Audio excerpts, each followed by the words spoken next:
research and development to the factory floor. It allows them to keep the prices lower. How confident are they? A 100% quality guarantee. You'll see it at Harry's.com. Blades are even delivered directly to you. No getting unmasked and standing in line. They're delivered straight to your door with or without a subscription. And right now, Harry's has a great offer for my listeners. New customers get $5 off a Harry's trial set when you use the promo code PETRO, P-E-T-R-O, at Harry's.com. That's a 5-blade razor, weighted handle, foaming shave gel, and travel cover, all for just $3, plus free shipping. That's razor, weighted handle, foaming shave gel, and travel cover, all for $3, shipped to you for free. Only at Harry's.com, only with promo code PETRO. Every weekday on Sports Radio 810, tune in to hear Kansas City's favorite local lineup. At 6 a.m., wake up with the Border Patrol with Stephen St. John and Nate Bukaty. At 10, it's The Zone with Jason Anderson. Now at 2, get into the program with Soren Petro. And wrap up your day on Almost Entirely Sports with Joshua Brisco. Kansas City's hometown sports station. Sports Radio 810 WHB. Number 1 all day, every day. Kansas City's hometown radio station. 20 years and counting. Sports Radio 810 WHB, Kansas City.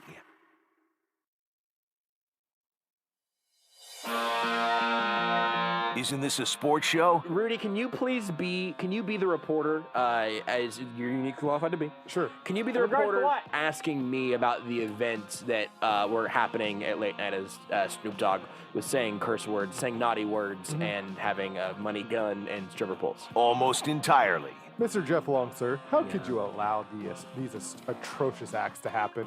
This is Almost Entirely Sports with Joshua Brisco. I'm going to need you to atrocious acts. What atrocious acts are you referring to? The children were scarred, sir. In what regard? In what way? Excuse you. What's your name? What's your name? My name is Joshua Brisco with an E. Take the show with you by listening on the Sports Radio 810 mobile app at 810WHB.com or by searching for Almost Entirely Sports wherever you get your podcasts. I want your boss's business card. I'm going to make a phone call. I'm Jeff Bleepin' Long. I'm the athletic director of the University of Kansas. You will not question my judgment. You will do no such thing. You know where you're going to have to go? Miles away from here. You're going to have miles to go. On ESPN Plus, I'm Jeff Long. This is Almost Entirely Sports on Sports Radio 810 WHB. Oh, what a day we've been having. I got to say, I feel a little bad for the Big 12 tournament. Last year, the whole dang thing got canceled. This year, I'm right here. I can see the T-Mobile Center from where I am sitting right now in our studio down at the Power and Light District. I can see the beautiful pink neon lights, which I say unironically. I genuinely love the big pink neon lights coming from T-Mobile, the T-Mobile Center. I think it's a great vibe, and I love it down here. But I feel a little bit bad for the Big 12 tournament. Because we were talking about Jeff Long and Les Miles all week long. No pun intended. And then today I've got my whole day planned around, I'm gonna make sure I'm taking notes for this KU game. I am all about KU Oklahoma. I'm up and at 'em early in the morning. I'm getting through everything I need to do over the course of my day. Everything, we're finally gonna do a show about the Big 12 tournament. We're coming on after the KU game, which you heard right here on your home for Kansas Athletic, Sports Radio 810. I am ready to talk about college basketball. What did Adam Schefter just tweet? Excuse me? The Chiefs just did what? Oh, they cut Eric Fisher. Wow. Well, end of an era. Former number 1 overall pick, longest tenured Chief, just by a couple of rounds ahead of Travis Kelce, both guys that came in the 2013 draft. His injury was going to be a big deal for the Chiefs to overcome. For him to overcome, bzz, what was that? Bzz, who just tweeted what? Bzz, they cut Mitch Schwartz. All right, well, got to change my day from this point forward. That is what happened to me this morning. In fact, not to cross-promote too hard right out of the gate, but we were recording an episode of Time's Ours with friend of the show, friend of Sports Radio 810, Seth Kaiser and Nate Taylor, the podcast we do for The Athletic. We were up at 7:30 in the morning. We had just finished the episode. Nate and I were still on the Zoom call doing a little extra thingy that we do after the show, a little kind of 5-minute summary deal. And we were about halfway through a little 5-minute summary before we shipped it all off to our producer to edit it all up and send it out into the universe. And I heard Nate's phone buzz, and it was the Adam Schefter tweet. We went, all right, well, bleep. Okay, let's go ahead. Let's tack on a little thing at the beginning of the show, and let's talk about Eric Fisher for a second. Let's redo this. We started redoing it, and then Mitch Schwartz news came out, and we said, all right, well, we'll reconvene later in the afternoon, which we did. The benefit of having this show here tonight is that I will be surprised if anything else happens over the course of the next 2 hours. We got done, by the way, with the show, the redone show later in the afternoon, and 2 minutes after we finished that, the report came out that the Chiefs are reportedly expected to part ways with Austin Ryder, the team's starting center. So, to recap, here is what happened today across the Chiefs' offensive line. Longest tenured Chief, former number 1 overall pick, left tackle, Eric Fisher, gone. Right tackle, veteran Mitchell Schwartz, had a great half a decade in Kansas City, has been maybe the best right tackle in the sport in that time, one of the most important parts of the Kansas City Chiefs offense over the course of that time. He's gone. Austin Ryder, a man who, in my opinion, has taken more bleep than he's deserved in terms of some of the issues in the interior offensive line. He's not perfect. He's not a top 10 center in football. He's probably not a top 15 one, but he is a competent, active starting center in the middle of that offensive line, and he knows the offense. He knows Andy Reid. He knows Patrick Mahomes. That is the only center that Patrick Mahomes has known in his time as a starter. Little Daniel Kilgore in there earlier this year, or last year, about halfway through the season, he played a handful of games. But Austin Ryder has been like the guy. So what I've said many times over, I'll tell you two places where a couple places where I was really surprised today, and then one place that I wasn't as much. I was surprised that Austin Ryder is reportedly, like, the Chiefs just reportedly aren't that interested in bringing him back. Maybe he'll have a little bit of a market. I'm not 100% sure that's going to be the case. We'll see. If he ends up going on some short 1-year deal elsewhere, I'll be even more surprised that the Chiefs didn't say we think this guy's worth keeping around, because he's been all right at this job over the course of his time here in Kansas City. He only started a few games in 2018, in fairness, but these last 2 years, it's been Austin Ryder. He has been the guy. And I find that, I found it easy to talk myself into keeping Austin Ryder there in the middle, because it's just one less hole to fill, which is amplified even more by the moves that happened this morning. So again, it starts with Eric Fisher. And before I get all the way into what comes next, my instinct is to just immediately get kind of swept away into that world and say, you know what, let's go ahead and absolutely dive face first into the draft and free agency and what does it mean for Lucas Niang. We'll do plenty of that over the next 2 hours, and Tucker Franklin of Arrowhead Report will join us here in an hour. Usually shows up, former intern, usually shows up to do power rankings. Not tonight. Tonight I just need somebody to talk about the Chiefs' offensive line with. He's been doing great work this entire offseason. But they release Eric Fisher, and that's a surprise in the moment. But in retrospect, that's probably the one that we should have seen coming a little bit. Also, Rudy's out tonight watching his what's the word for nieces and nephews? Beards, are you back? Beards disappeared at some point. What am I looking? Is there a word for both nieces and nephews that I can't currently think of? Relatives? What's wrong with me? It's not niece and nephew. Nieces and nephews? Does he have? Here's where I fell on my face. I know he's got a niece. Mm-hmm. I think he has a niece and a nephew, and then a TBD child in his family. That is somehow ranked today. above the nephew? That's right. The nephew was third in the behind the unborn child. Yes. That's exactly right. Rudy is out tending to his niece and nephew and waiting on the return of his next niece or nephew. Is there really not a word for that? Anyway. Beards, will you also please grab that Brett Veach audio that we talked about earlier today? Going back into the time capsule. So Rudy's not here. Beards is here. I'm at KCP&L. You may be able to hear it from the music pumping from through the walls of this partially soundproofed room. But whenever I saw the news that Eric Fisher got cut, I had a couple of quick thoughts from him. It's that, well, yeah, this still made the most sense, but I was more surprised than I felt like I should have been after seeing the news. I was immediately being, in a very retroactive sense, less surprised than I actually was. Because I was surprised to see it drop, and maybe it was just sort of the alarm of, early in the morning, it just finished a podcast, that whole deal, I don't know. But it makes sense.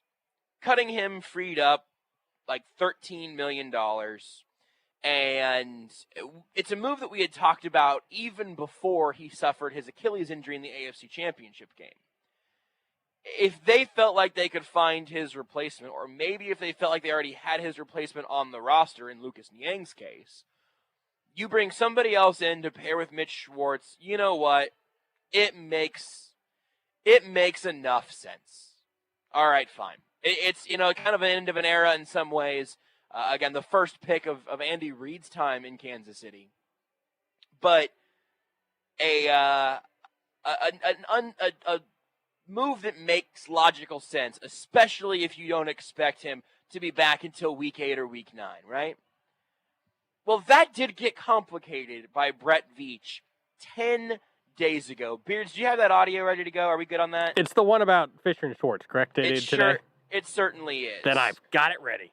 Yeah, well, so the Eric Fisher timeline really got complicated by Brett Veach 10 days ago. He also, in this clip, talks about Mitchell Schwartz and his impending return. And I actually thought the timeline for Mitch Schwartz made some sense. Back injury, he got surgery on it. It sounded like he was intending to return. Schwartz tweeted later today that, he's more focused on rehab and getting healthy, and then he'll see what comes next. Maybe he retires, and maybe not. It would have made a lot of sense to me for him to, retire with fanfare if that was the plan. It would have kept the Chiefs from having to go through, the very harsh-sounding act of cutting him, and it would have let him kind of retire on top in a way, put out a letter instead of a tweet, that kind of thing. Take out an ad in the paper instead of putting out a tweet that says we'll see what comes next. So I'm not sure what to expect, honestly. But whenever Brett Veach spoke to the media 10 days ago, again, about the timelines, I'm guessing this clip still has references to Patrick Mahomes as well, who's returning from his toe injury that Veach is expecting him to be back for training camp. Brett Veach said this, again, a week ago Monday, 10 days back. Brett Veach said this about the 2 offensive linemen the Chiefs released today. Yeah, well, I'm just looking at my medical notes here. So Pat had his toe surgery on 2/10. Talking to Rick late last week. It's a 3-month recovery, so we're hopeful, somewhere around that mandatory minicamp if we have. We certainly think by training camp he'll be good to go, and we'll be smart with him. Mitch just recently had his disc worked on, and we're hopeful for him to return to training camp, and the same thing with Fish. So we're hopeful both these guys will, complete the rehab and be available for training camp and to start the 2021 season. I would probably say Pat's ahead of them just because of the that type of injury and probably a quicker recovery. But hopeful to have all 3 ready to go by training camp. Hey, Brett, good to see you. But before I ask the question I was going to ask, can I just have you clarify something? With Eric Fisher, you said that you were expecting him back by training camp. Are you saying that there's a chance he could play, first game of the regular season? Yeah, I think look at my notes right here. Achilles surgery, 129. Based on Rick and his medical staff, he projects a mid-August return. So now listen, how that works. Everything is different, and everyone recovers differently. So, I think with that injury and with the time leading up for the season, Rick has here a mid-August return. And you know how that works. That's always, to be determined until the player actually reports back to camp and goes through the offseason and see where he is. But I think that, the mid-August timeline was put in front of my notes here. So, I'll defer to Rick on that and trust his medical expertise. So that's bonkers 10 days after hearing it. The Eric Fisher part, I mean, you heard Sam Ellinger's question there. By the way, God, Sam needs to tone it down a little bit. Sam's getting people losing their jobs right now. But you heard in Sam's follow-up there, hold on, you're saying that Eric Fisher's going to be good to go by training camp, you think? Are you sure? Like, that was the tone there, and we were all really, really surprised to hear that. I was a skeptic on that in that regard, but for whatever reason, I felt like that at least implied that they were really going to be banking on Eric Fisher being back. And in some conversations I'd had with some people, behind the scenes, I guess, sound very insidery, there weren't a whole lot of people telling me that was just a straight-up smokescreen. So I think that the Chiefs were running interference there on that one pretty fiercely. Again, I would not have bet money on Eric Fisher starting week 1, but after that, I probably would have bet in an even odd situation that he would have been on the team this year.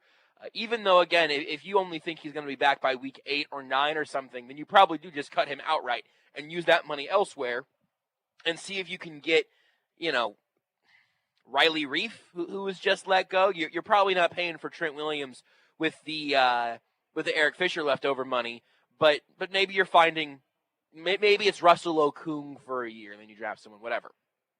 So the Fisher thing probably should have seen as a more likely outcome. Probably should have talked about it in those terms more. I've given you my Austin Ryder takes 1,000 times at this point. Where on Tuesday I was telling Seth, hey, I really think keeping Austin Ryder makes a lot of sense because it just keeps you from having to patch up another hole in this offensive line. And the Chiefs have said, no thanks, we're going to tear the whole thing down. There are no holes in the drywall because we're tearing this thing down to the studs. Also, I misspoke earlier. Mitch Morse was the center for Mahomes' 2018 offensive performances. I think Ryder was stepped in for the injured Mitch Morse at times. But anyway, I digress. The Mitch Schwartz thing is more concerning, more confusing, more of a surprise. Again, I don't want to be retroactively giving myself credit for seeing the future clearly on Fisher because I wasn't talking about it in those terms enough. But I was genuinely really surprised to see them cut Mitchell Schwartz today. There are plenty of reasons it would make sense. I just don't think we had seen most of those signs up to this point. Again, if he ends up retiring, cool, I understand, obviously. If they are really nervous about his back not getting him back to who he was before that injury, I totally understand it. But everything we had heard from the Chiefs and from Mitch Schwartz to this point was, I got surgery. I was trying to get back for the playoffs and Super Bowl. I couldn't, but I'm getting my surgery now, and I'm looking forward to a healthy 2021, I believe was a verbatim quote from Schwartz as he was getting his back surgery not very long ago. And you just heard what Brett Veach was saying about him. The other thing is that I think going in to 2021, planning on Eric Fisher and Mitch Schwartz starting at your left and right tackle with Lucas Niang and maybe even getting Mike Rimmers back would have been a little bit of a foolhardy effort, I think. I told you that, a week ago, 2 weeks ago, whatever, because of the concerns with Fisher. But I also said that if everything played out with Mitch Schwartz in the way that it sounded like he and Brett Veach were both talking about, that he would be the biggest addition the Chiefs would make this offseason, would just be getting a healthy Mitchell Schwartz back. And at the very least, they don't seem to have thought that a healthy Mitchell Schwartz was going to ultimately be on the table. That's sort of my reading into it at this point. Because a healthy Mitchell Schwartz is worth the money he was on the books for. Now, altogether, the Chiefs cleared up about $18 million in salary cap space today.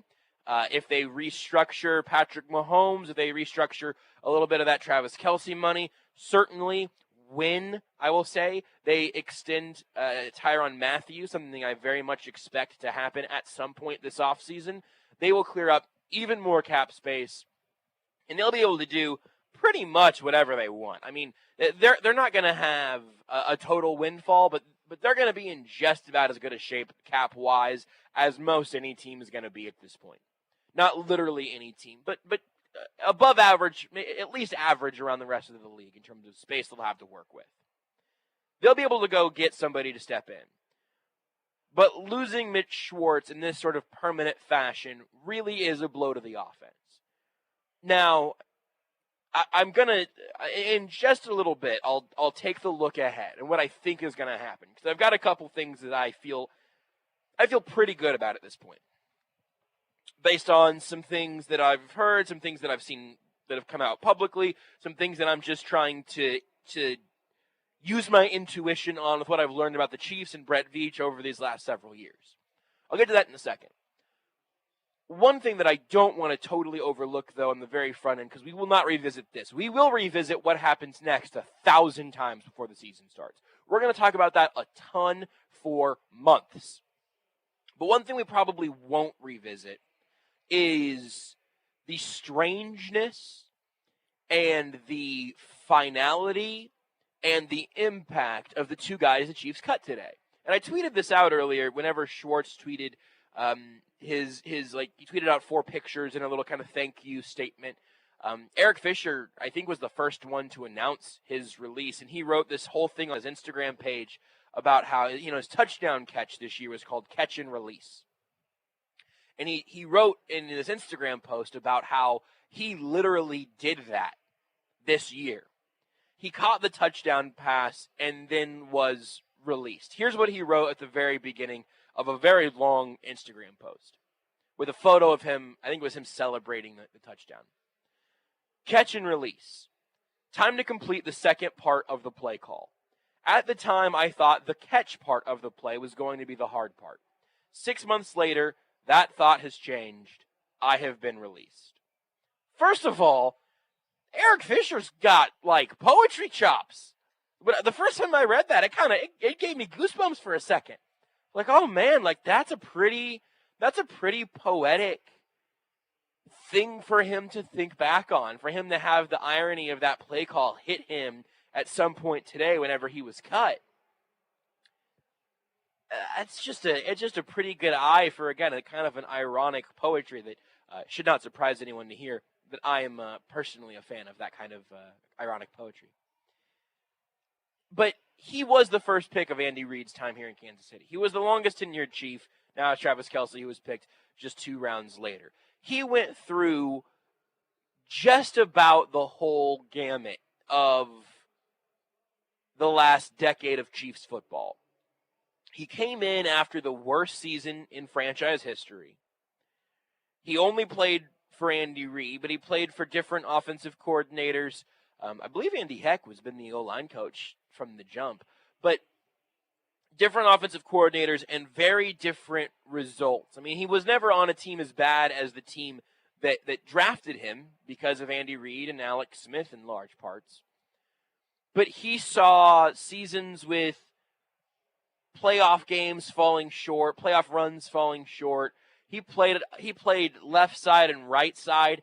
He was absolutely brutalized by this fan base early in his career as a bust whenever the Chiefs didn't take Geno Smith and instead they took a tackle from a college that we don't think of very often. And he moved around. He got every angle of attention, positive and negative. He was on teams that weren't quite good enough. He was on the team that lost in the AFC Championship game, and he was on the team that ultimately won it all. Nate Taylor, the aforementioned, said this earlier, and I thought it was brilliant. For him and Schwartz both, but really especially for Eric Fisher.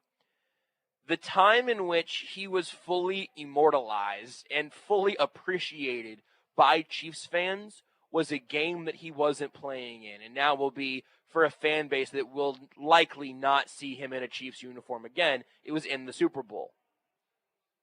In the Super Bowl, I think especially and finally, Chiefs fans really, really appreciated Eric Fisher. Likely for the first time.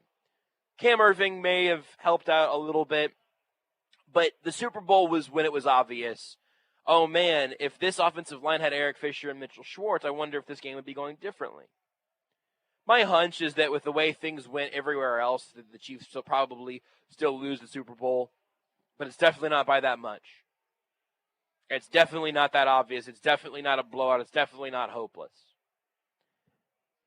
For Schwartz, he came in and he's been beloved. He's been excellent the entire time. I don't know that he had a lot of struggles early in his career in Cleveland, but he had virtually none here in Kansas City until this year. And both of them in their last seasons with the Chiefs were not able to play in the biggest game for them. And that is sort of a cruel irony of a sport that can be this cold. And they both get appreciated in that way. And then what happens this offseason? The salary cap drops, which I think is only partially related to these moves here. And the Chiefs say to both of them, thank you both for your time, but we will not pay you at these numbers, and we will not build our offensive line around a couple of older, injured tackles that we don't have full faith in coming back at full capacity. So we gotta let you go. That is a cruelty of this business that is really tough to look directly at sometimes. The thing that I tweeted earlier, quote tweeting Schwartz's goodbye with the pictures. One of the pictures was him on the double-decker bus at the Super Bowl parade from last year. And I don't know necessarily why I've added this perspective, maybe gained some perspective following the Super Bowl loss, but it really hit me. I think in the most part, it hit me even during the post-game show after this year's Super Bowl, where I was thinking about how the storylines and the narratives would be different if the Chiefs hadn't beaten the Niners. It may have just been if Jimmy Garoppolo hits that deep pass. It may have been, if Wasp falls incomplete. These things that just rest on an absolute knife's edge that could have changed that outcome. How different everything else here would be. In Kansas City, we would still be thrilled to have Patrick Mahomes, but we would not be, I just sort of assume that because it's a day where it's under 75 degrees, that Beards is probably wearing his Charlie Hustle City of Champions hoodie. Beards, am I correct?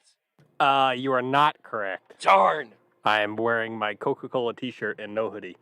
Whoa, no hoodie today? It's a little nippy. I know. I thought about it, but I just didn't end up doing it. I'm sad at myself. Don't worry, though. It's going to rain all weekend. I'll have, 4 hoodies I'm going to wear. That hoodie would not exist. That hoodie would not be owned by either of us. No, that would be sad. We each have our own, by the way. We don't share one hoodie. But yeah, it would be so depressing to not have that. No one would have the hats. No one would have the shirts, etc. And in a weird way, I think, though, the Super Bowl 54 championship hats and shirts and flags that we all have, and we all have them, those are the closest things that most of us are going to get to a Super Bowl ring or to being able to hold the Lombardi trophy. But it is the artistic payoff almost of these years of suffering. Again, you want to talk about poetic irony. It's that payoff. What struck me with Mitchell Schwartz's post today is that the music here got much louder. I don't know if you can hear that, Beards. It's that we are going to see from Eric Fisher and Mitchell Schwartz today to Austin Ryder to some extent to someday Tyreek Hill and Travis Kelce and someday Andy Reid and someday Patrick Mahomes. We are going to see all of them eventually say goodbye to the Kansas City Chiefs, either in being released or being traded or retiring.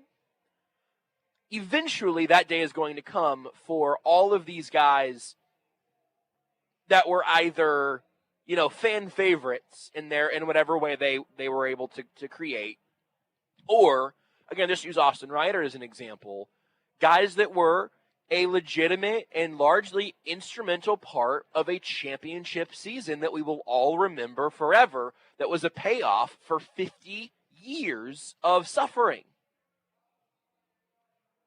And it's to me very cool that as those guys will one by one, or I guess really today, 2 or 3 at a time, end up leaving Arrowhead for their last times, they're all going to be able to post pictures of them surrounded by confetti, holding a Lombardi trophy, wearing their ring, whatever they choose to do. And there is something, I'm feeling very poetic today. There is something poetic and satisfying and final, but in a good way, about being able to say, look, maybe, for Schwartz and Fisher, we only won 1, but we won a GD ring. We won the whole thing. We didn't just get close. We weren't just good. We didn't just get individual accolades. We weren't just successful in some of those big picture amorphous ways that Joe Thomas was. We actually did the dang thing. The whole way. I have the hoodie to prove it. And Beards has a hoodie to prove it. And you listening, you almost certainly have a hat or a shirt or a hoodie to prove it. They've got the photos. I got the confetti to prove it. I've got, which is my favorite. It's just my favorite of the souvenirs. I don't mean to rub it in anybody's face, but I've got the AFC Championship game, Super Bowl, and parade. I got a piece of confetti from each of them. And it's something that I will, and I'm not incredibly sentimental. I think that in radio, more so than anything else, you can have some of your fandom that you still hold with you. Because I'm talking to Chiefs fans as a fan of the team, but some of it comes out in the wash, right? You're on the Zoom calls, or you're writing the stories, or you're cutting the audio every day, and it's your job and a team you're rooting for. That complication it simply happens. You wash your white T-shirts with your black T-shirts often enough, and eventually they all get kind of dingy, even though you still like both of them. That's where I'm at. Currently they're playing a song that in McFadden's that I was listening to directly before the show, which is really exciting for me because it's a good vibe, but it's very I was legitimately confused. I was concerned that I was having an Inception moment, Beards. I was confused. I was worried that maybe there was that one opera song playing that was trying to wake me up from this dream. But anyway, I'm not terribly sentimental about every single element of all these things. But the confetti is something that I will genuinely treasure for forever as a perfect snapshot of what last season, what the Super Bowl season was like, what this adventure has been like. And all of these guys that do eventually have their departures, they're all going to be able to take that with them in a way that will always highlight their careers in a unique and championship way. And I think that's incredibly, incredibly cool. It's something that gives me a little bit of solace, even in a moment where you see a guy like Mitch Schwartz, who, man, the first person that has interacted with Mitch Schwartz who tells me something bad about him will be the first person to ever do that. I simply have not heard a bad word about that dude from anybody. And it sucks to see this sort of unwieldy, kind of awkward release of him and Fisher on the same day, and then the report about Austin Ryder on the same day. But they're all taking rings with them, and they all were here for these championship runs. Now for the Chiefs, it's going to be about having more championship runs with other pieces that come in and surround really the one irreplaceable piece, which is Patrick Mahomes. And that's the reality of it. That's something the Patriots showed us for a decade and change. How many pieces did they have that were irreplaceable in terms of players, not just Bill Belichick? One. It was Tom Brady. They had Tom Brady, they were winning championships. They lost Tom Brady, they had to completely restart. Gronk had great stretches. Randy Moss was incredible. He wasn't there for that long, though. Wes Welker felt like an irreplaceable piece. They actually never won a ring with Wes Welker. He doesn't have a Super Bowl ring, even though he played with Brady's Patriots and Peyton Manning's Broncos. It's crazy. It's a crazy stat that blows my mind every time.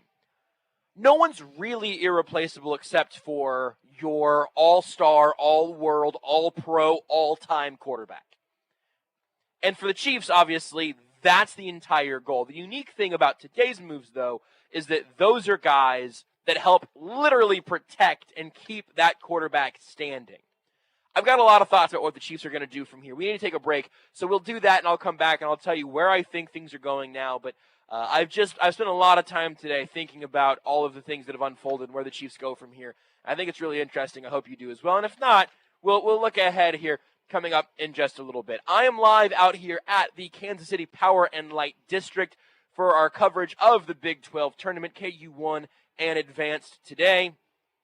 K-State fought with Baylor, but ultimately succumbed, and we got Texas and Texas Tech. I actually don't know what's happening in that game, but it's happening across the street right now. Halftime, close game. Texas up by 4. Look at that.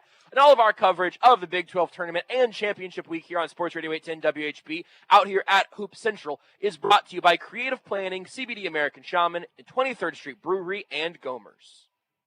Want more Almost Entirely Sports? Watch the show live on the Sports Radio 810 Facebook page. Hey, Kansas City, it's Jeff Briggs with Victory Chrysler Dodge Jeep Ram.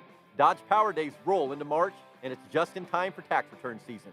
At Victory, you choose between a new Dodge Journey or a new 2021 Jeep Renegade and get $3,000 over Kelley Blue Book for any trade-in.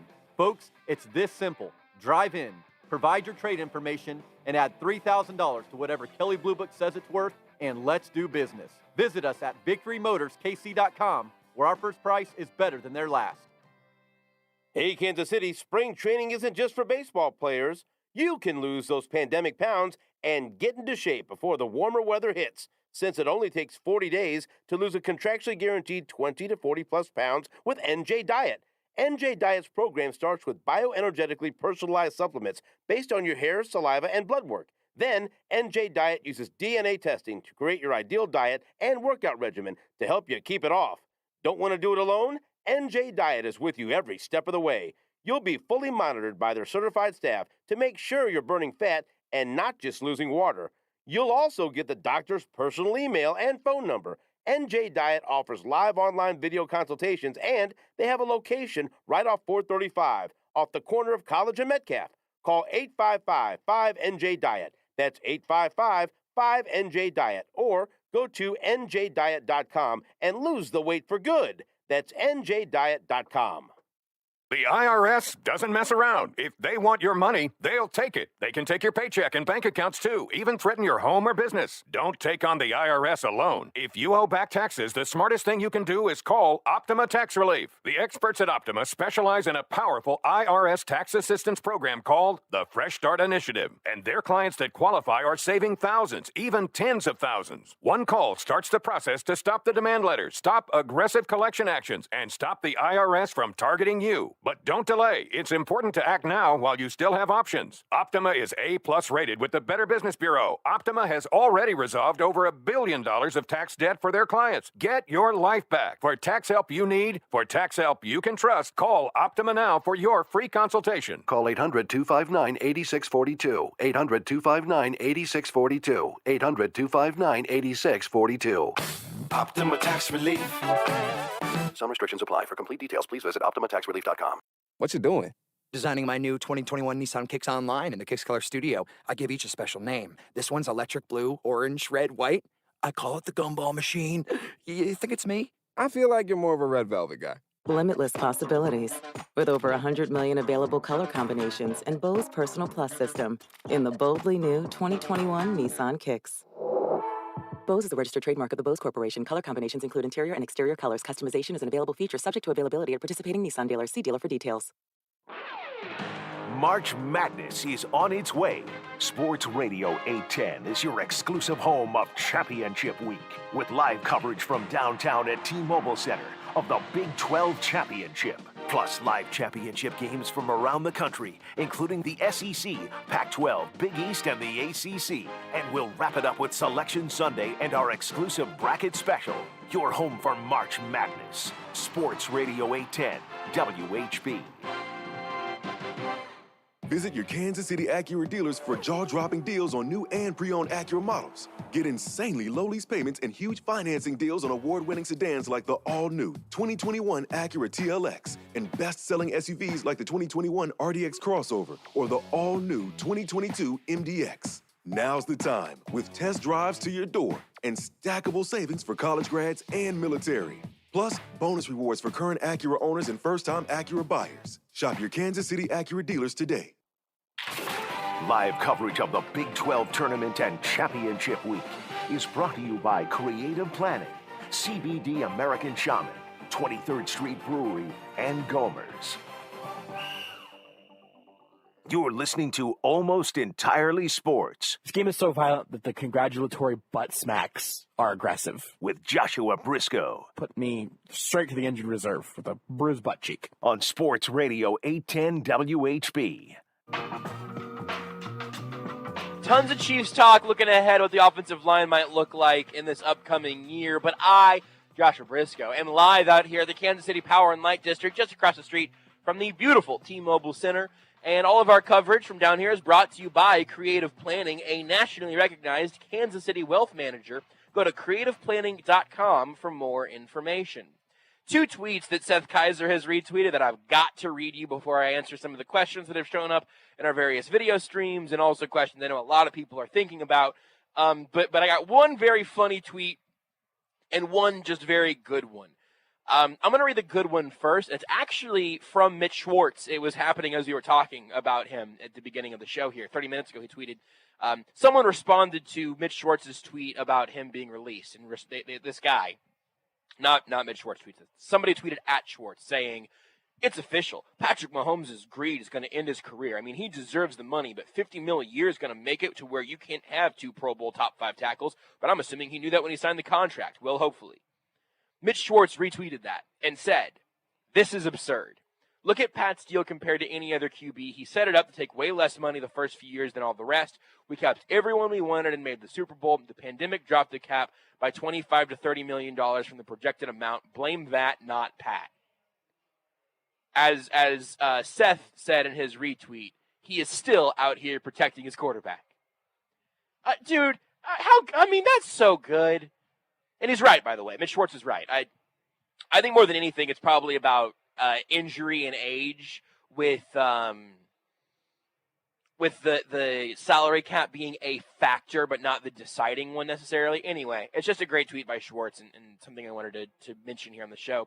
The other one is a tweet from an account they're at is at _BVM. They've got 1,600 followers. They just had a tweet that has about 1,500 retweets.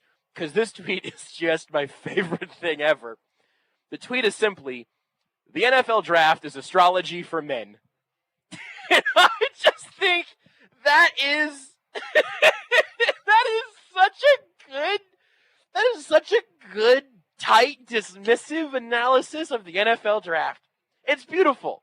It's like, well, I'm a Capricorn, and that means I don't get along very well with Beards, what's your zodiac sign? I have no idea. When were you born? August. August when? 27.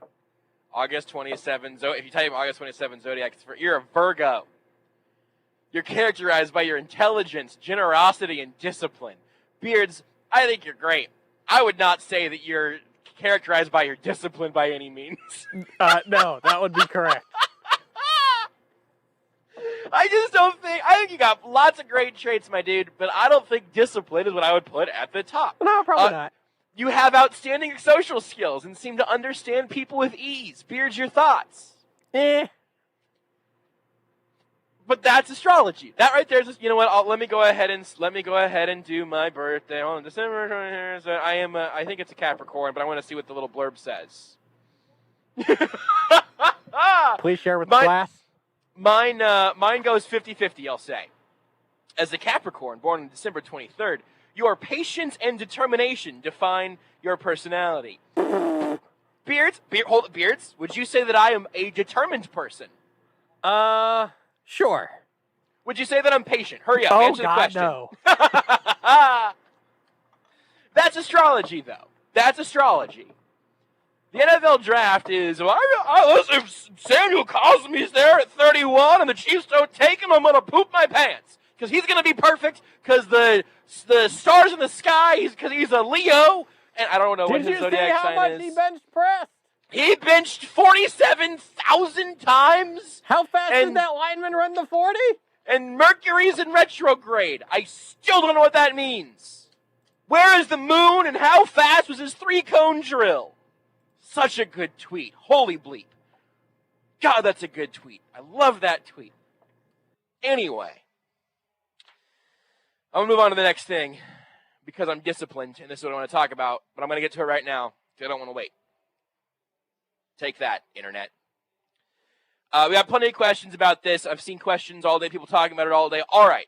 So, the Chiefs now, ostensibly, don't have their left tackle, right tackle, or center that they had to start last season. Okay? Do they have a plan? Are they going to go somewhere with that? Here's what I'll say. Andrew Wiley, as a restricted free agent, I would expect him to be back just to be at least depth. Nick Allegretti, he'll be back. Ron DuVernay-Tardif, probably back.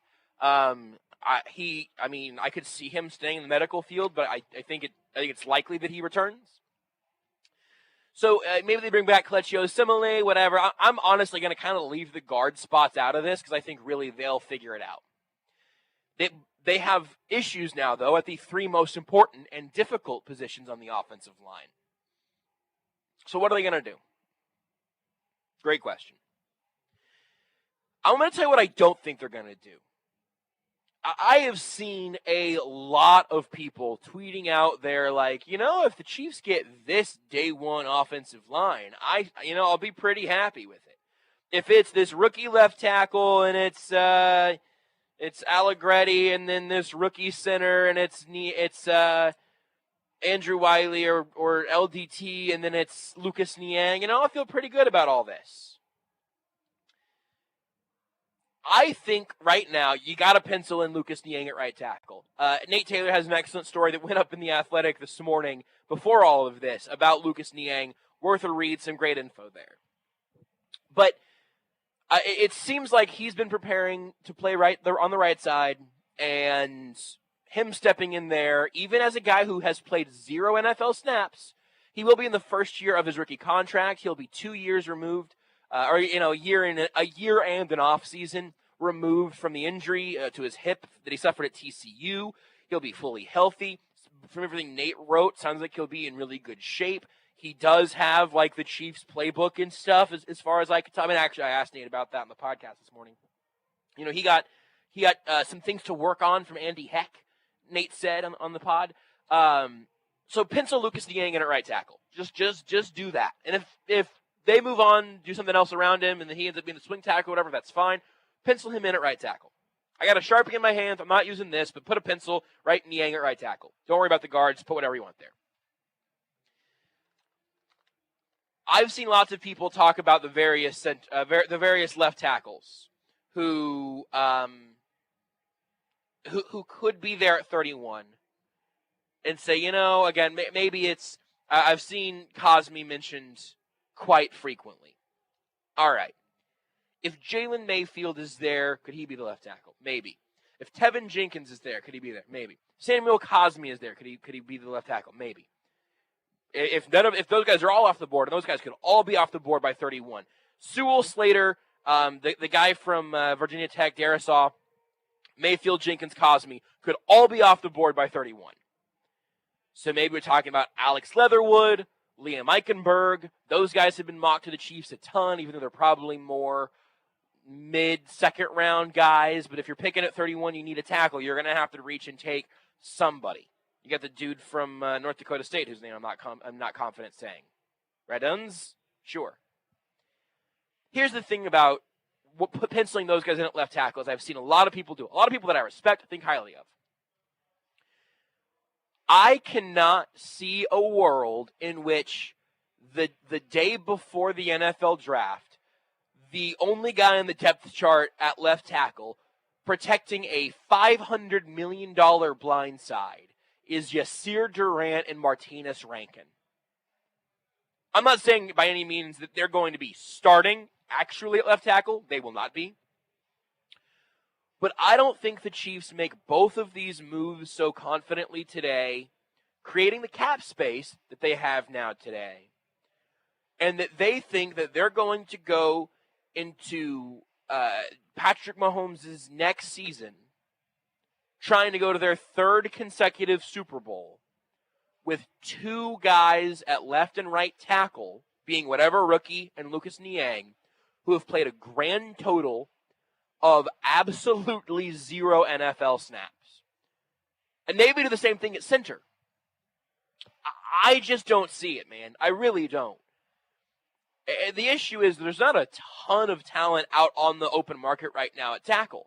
I mentioned Riley Reif earlier. He got released a couple days ago. Trent Williams is the golden goose or whatever of this class by 1.5 miles. He's going to be very expensive. I'll tell you this, I would not be absolutely stunned, be out of my mind if they went and made a very real push for Trent Williams. It seems like a move the Chiefs would make, given what we've seen them do at tackle. They went and got the best right tackle in football to come in and play for these last 5 years in Mitch Schwartz. They drafted a tackle at number 1 overall in Eric Fisher.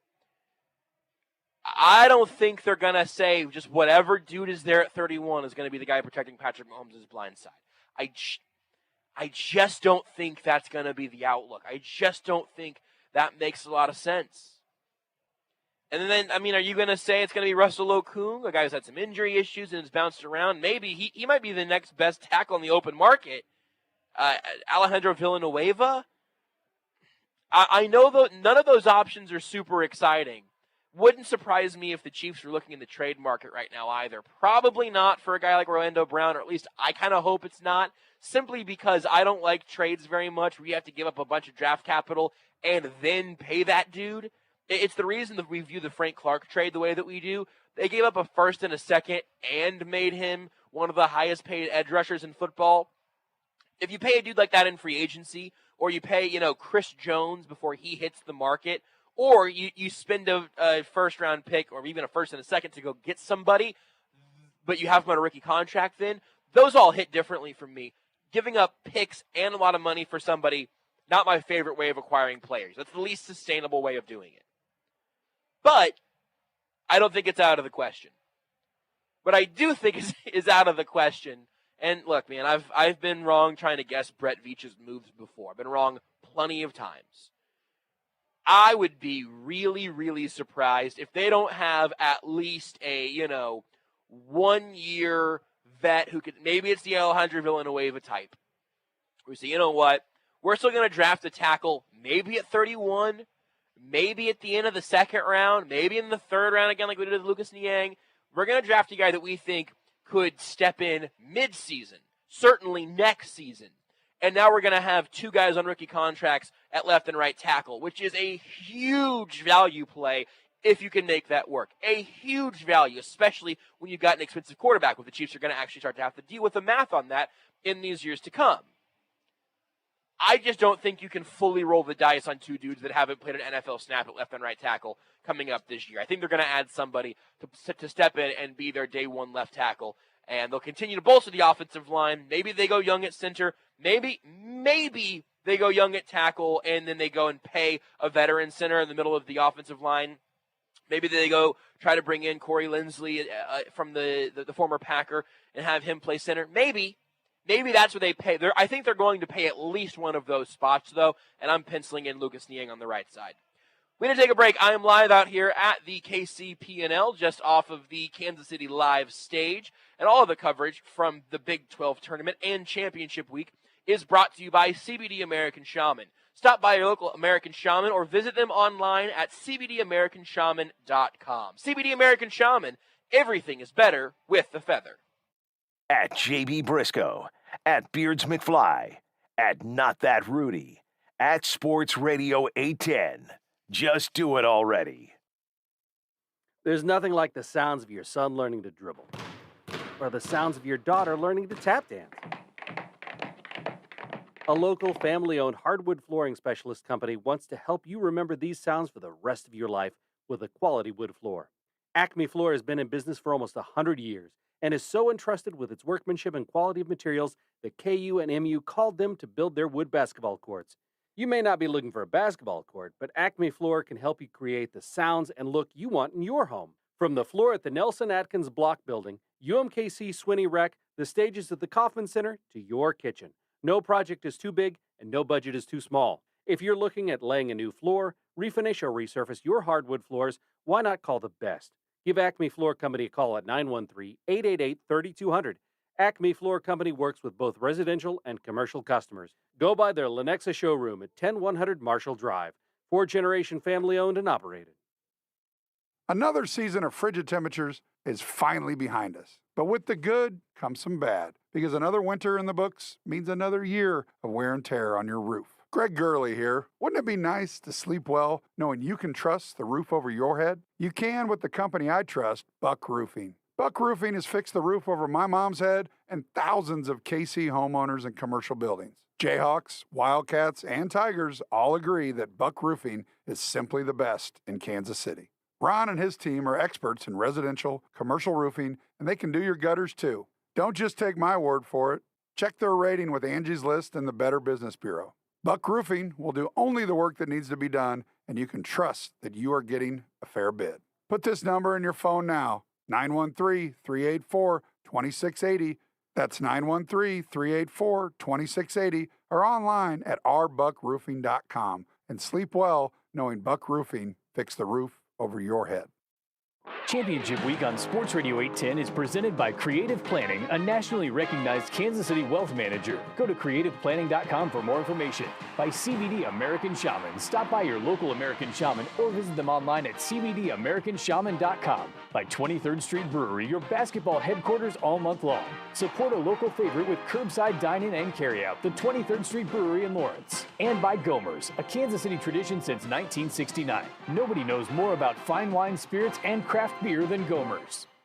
A walk and some ice cream with someone sounds like the perfect treat. Making pizza with someone who's as into it as me? What could be better? Ready to meet people who love to do the same things you do? It's easy. 1, open laptop. 2, go to ourtime.com. 3, start for free. Our Time is the #1 dating site made for singles over 50. It's easy to use and can help you find people who just want to do something fun. Find someone over 50 who loves to do what you do on Our Time. Go to ourtime.com today and start for free.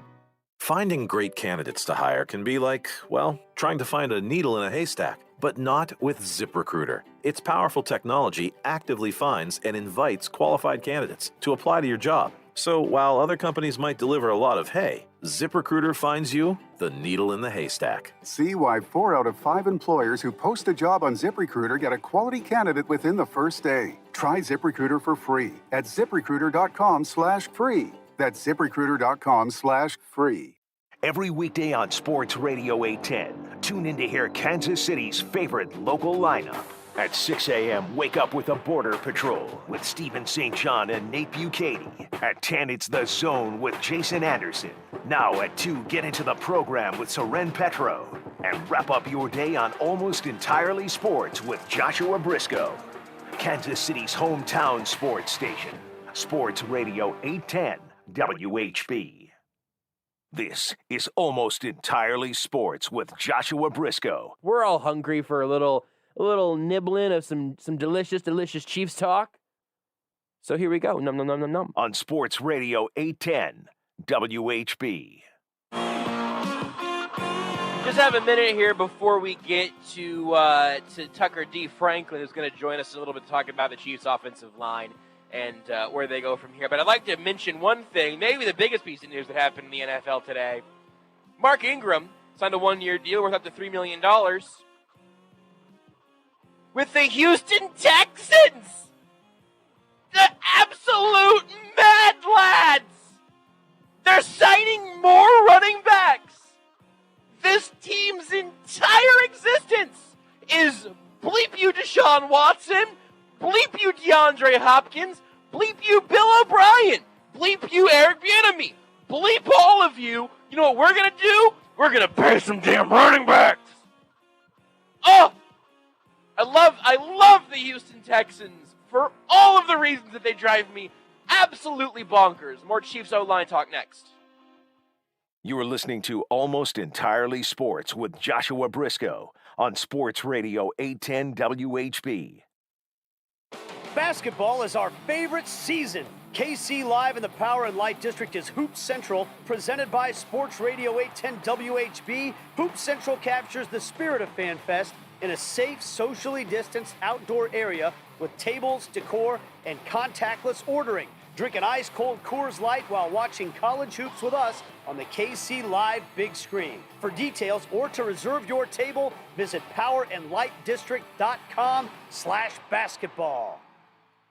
Hey, Kansas City, Stephen St. John here from my main man, Ed Baldwin, with Community Mortgage. Interest rates are at historic lows. If you haven't taken advantage of the opportunity presented by today's low rates, what are you waiting for? Mortgage rates are hovering around the lowest they've been in U.S. history. Both 15-year and 30-year fixed rates are in the twos. Call Ed now to see how low of a rate he can get you right now. So you could buy a home with a rate in the twos, refinance with a rate in the twos, and even take the cash out on a refi with a rate in the twos. Don't contact a Mortgage Inside Sales call center where they'll give you a number and send you down the line. Call Ed and work with a real professional. 913-825-1999. That's 913-825-1999. For all your refinance or home purchase needs, call Ed Baldwin for rates in the twos at 913-825-1999 or apply online at edbaldwinhomeloans.com. Community Mortgage LLC, Kansas Licensed Mortgage Company, NMLS number 224143, APRs in the threes. There's no such thing as quality of life when you are constantly in pain. No sleep, no work, no play without the pain. Enough is enough. Stephen St. John here to tell you about the medical professionals at QC Kinetics who help patients take back their quality of life with bold new breakthrough pain treatments. These are regenerative cell therapies that precisely target the root cause of the pain, usually caused by old injuries and arthritis, back pain, hip pain, shoulders and knees, even sciatic nerve pain. QC Kinetics' new Gen therapies help restore and heal damaged tissue with long-term relief. No Band-Aid solutions. And they have amazing patient satisfaction reports. Best news? No surgery, no pain meds, and no downtime. Don't suffer one more day. Book your free consultation at QC Kinetics. Call now, 816-412-6299. Located right off 435 and State Line. That's 816-412-6299. 816-412-6299.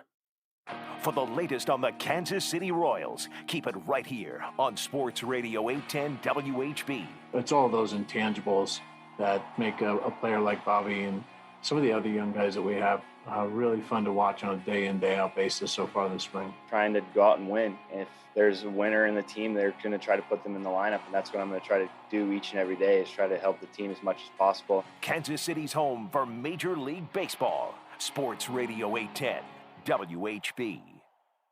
Number one all day, every day. Kansas City's hometown radio station. 20 years and counting. Sports Radio 810 WHB, Kansas City. WHB, Kansas City. Sports Center. I'm Doug Brown. College basketball conference tournament action tonight right now on ESPN2. Less than 12 minutes to go in the Big 12 quarterfinals with Texas Tech leading Texas 48-38. Elsewhere, final seconds of the game in Las Vegas at the Pac-12 quarterfinals. USC leads Utah 70-67.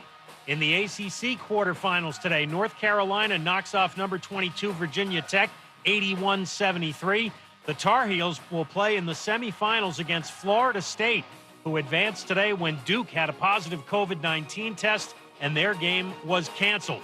That ends the Blue Devils' season and their streak of 24 straight NCAA tournaments. New Houston Texans head coach David Culley says today the team is committed to Deshaun Watson at quarterback and that there's no contingency plan if Watson decides to sit out. Watson asked to be traded less than 6 months after signing a big money contract extension. ESPN's Diana Rossini. Even though we asked Dave Culley how he's handling and managing the fact that Deshaun doesn't want to be there, he says he's unaware of it. He didn't know. He doesn't know that Deshaun Watson's not happy. Diana Rossini on Chanae Golick Jr. Kansas turns to Emmett Jones as the Jayhawks interim football coach. He's been an assistant there for the last 2 years. NBA Finals, the Bucks blow out the Knicks 134-101. 76ers beat the Bulls 127-105. We're back on Friday. Now that Dak Prescott has a record-breaking deal, the expectations are sky high. We'll ask our Hall of Famer, Moose Johnston, if it's Super Bowl or bust. Keyshawn, J. Will, and Zubin, Friday morning on ESPN Radio. This is Almost Entirely Sports with Joshua Brisco. You can hear Tucker talk about Chiefs stuff on the Roughing the Kicker Chiefs podcast. New episodes every single day. You can also read his work on Arrowhead Report. Follow him on Twitter at Tucker D. Franklin. The D, of course, stands for Dick. His middle name, Richard. His middle name is Richard. Is that not true? What's your middle name again? Douglas. Nah. But you have a strong name. Tucker Douglas Franklin is a strong name. Tucker, you could have just gone along with it. You didn't have to be a Douglas about it. On Sports Radio 810 WHB. Few things make me happier than whenever I crack myself up with the liner that I forgot the ending of. Really, really excellent stuff there, Beers. Good work on that liner. I forgot that happened. God, I'm funny.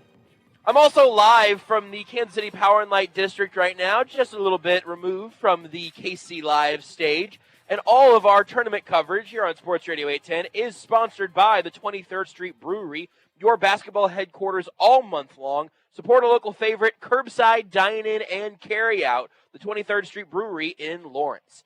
They brought some food to the station last week. Whew! I love 23rd Street Brewery.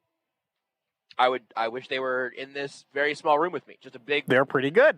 A big thing of Have you had their mac pizza? and cheese. No, I haven't. Their pizza's pretty good. I just so everyone at 23rd Street Brewery hearing this knows, whenever Beard says something is pretty good, it means that it's been directly handed down by the gods in heaven. Like the Greek gods. Beard's religious beliefs are very confusing to me, but he's very into like Zeus and all that. It's very strange. No comment, Beards? No comment. Probably for the best. Let's see if Tucker D. Franklin has a favorite Greek or Roman god or goddess. You can follow him on Twitter at Tucker D. Franklin. He is our little Chiefs boy. He is deputy editor of Arrowhead Report. He is a former and now reformed interchin. He is also the host of the Roughing the Kicker Chiefs podcast. New episodes every single day, wherever to get your podcasts. Tucker, first of all, a heck of a day we're having. Second of all, do you have a favorite god or goddess? It is quite a day that we are having, and does Percy Jackson count? Yes. Okay. That's what I'm going with. I think I watched like the first half of one of those movies at one point. I never read the books, and I was good. That worked for me. Yeah, I was a Percy Jackson book reader in school, because you always had to like go to the library. Well, you don't know this, but I don't know you always this. had to go to the library and pick out a book to read. So like it was one of those that I started to like fake read, and then I actually read. And I was like, oh, hang on a second. This is what reading's like, huh? And then I kind of was into it for a little bit. But the books were better than the movies. I know I sound a little pretentious saying that. Yeah. But I think that the movies kind of ruined it for me, sadly. Wow. One of the only I can only think of. I don't think I've ever walked out of a movie in a movie theater. Remember movie theaters? But one movie that I distinctly remember like trying to watch when I was like 13 or 14. A friend and I tried to watch the I don't know if it's Aragon or Aragorn. We don't talk about that movie. It doesn't exist. How do you pronounce it, Beards? It's Aragon. We watched the first like 30 minutes of Aragon, and it was like this corny knockoff Pirates of the Caribbean meets Harry Potter kind of thing, and there was maybe a dragon there or soon. The dragon also had feathers. Yep. Dinosaurs had feathers, right? Were you around for those, Beards? I don't believe so. Okay, well then I don't know. Tucker, what did you think about the tweet? I read this last segment, or at some point last hour. The tweet that has changed my life for the better from @_BVM. The NFL draft is astrology for men. Your thoughts? Well, I believe I replied to your tweet and I said I feel attacked because I think it's very accurate. And it's something that I had never thought about and wish that I could never think about again, because you have to think, you can see a lot of comparisons there. They strike you very similarly. I think we need to come up with like signs. Like if you're really into offensive linemen, holy cow, like I am myself, there's got to be a sign for that, right? There's got to be a sign for mid-tier wide receivers. You're such a cancer, Tucker. I actually am. You know how I found that is while you were answering that question, I went to your Twitter, found that your birthday was July 1st, and then Googled July 1st Zodiac, and it said Cancer, and I crossed my fingers. I love that. Yeah, I think there should be signs, because I will volunteer myself to be whatever sign just really wants to talk about quarterbacks and receivers. Like, I am a passing game, whatever that sign is. Maybe I'm like maybe I'm a Walsh, like a Bill Walsh. Little reference there. I don't know. Maybe you're an Ogden. I'm just thinking of kind of good sounding offensive line names. I don't hate that. I think that's how it has to go, and I think it has to be named after like coaches, like as like like the I don't really know much about astrology, and it's really going to show here. But I think that like they're named after mythical beings. We're going to go with that. So the coaches that like are mythical, air quotes around mythical, very loosely associated with that word, inspired by the word mythical, we can go with. And so, like, who's like a really good offensive line coach? Andy Heck. There shines Heck for the offensive line. You can be a Heck. That's pretty good. Yeah, that was pretty good. That was off the dome. I don't want to toot my own horn or anything. I'm good with being. I'll accept being a Walsh. I'll take the West Coast offense sort of reference. But because you do have such an affection for the big boys, as you've mentioned on the podcast and on Twitter, I wanted to talk to you about all the news that we did get today. Because I mean, there are so many different ways that we can, and in some ways already have on the show tonight, talked about all of the things that happened today. I mean, you've got the sort of larger 30,000-foot view of the career of Eric Fisher here in Kansas City, what Mitch Schwartz has meant in his time here. Mitch Schwartz right now is on Twitter defending Patrick Mahomes like 12 hours after he got cut by the Chiefs. Like, both of them had some really good kind of, statements on the way out. Eric Fisher basically wrote a poem. Like, it was legitimately just kind of a rough day in that regard. Then also, obviously, on the field, you've got what they've done over these last several years, last 5 years for Fisher, or for Schwartz, and his entire career for Eric Fisher since 2013. And you can look ahead and say, all right, well, what do they do now? So all I want to do right now is actually eliminate the last category. We're going to spend most of our time talking about what happens next. But what did you think?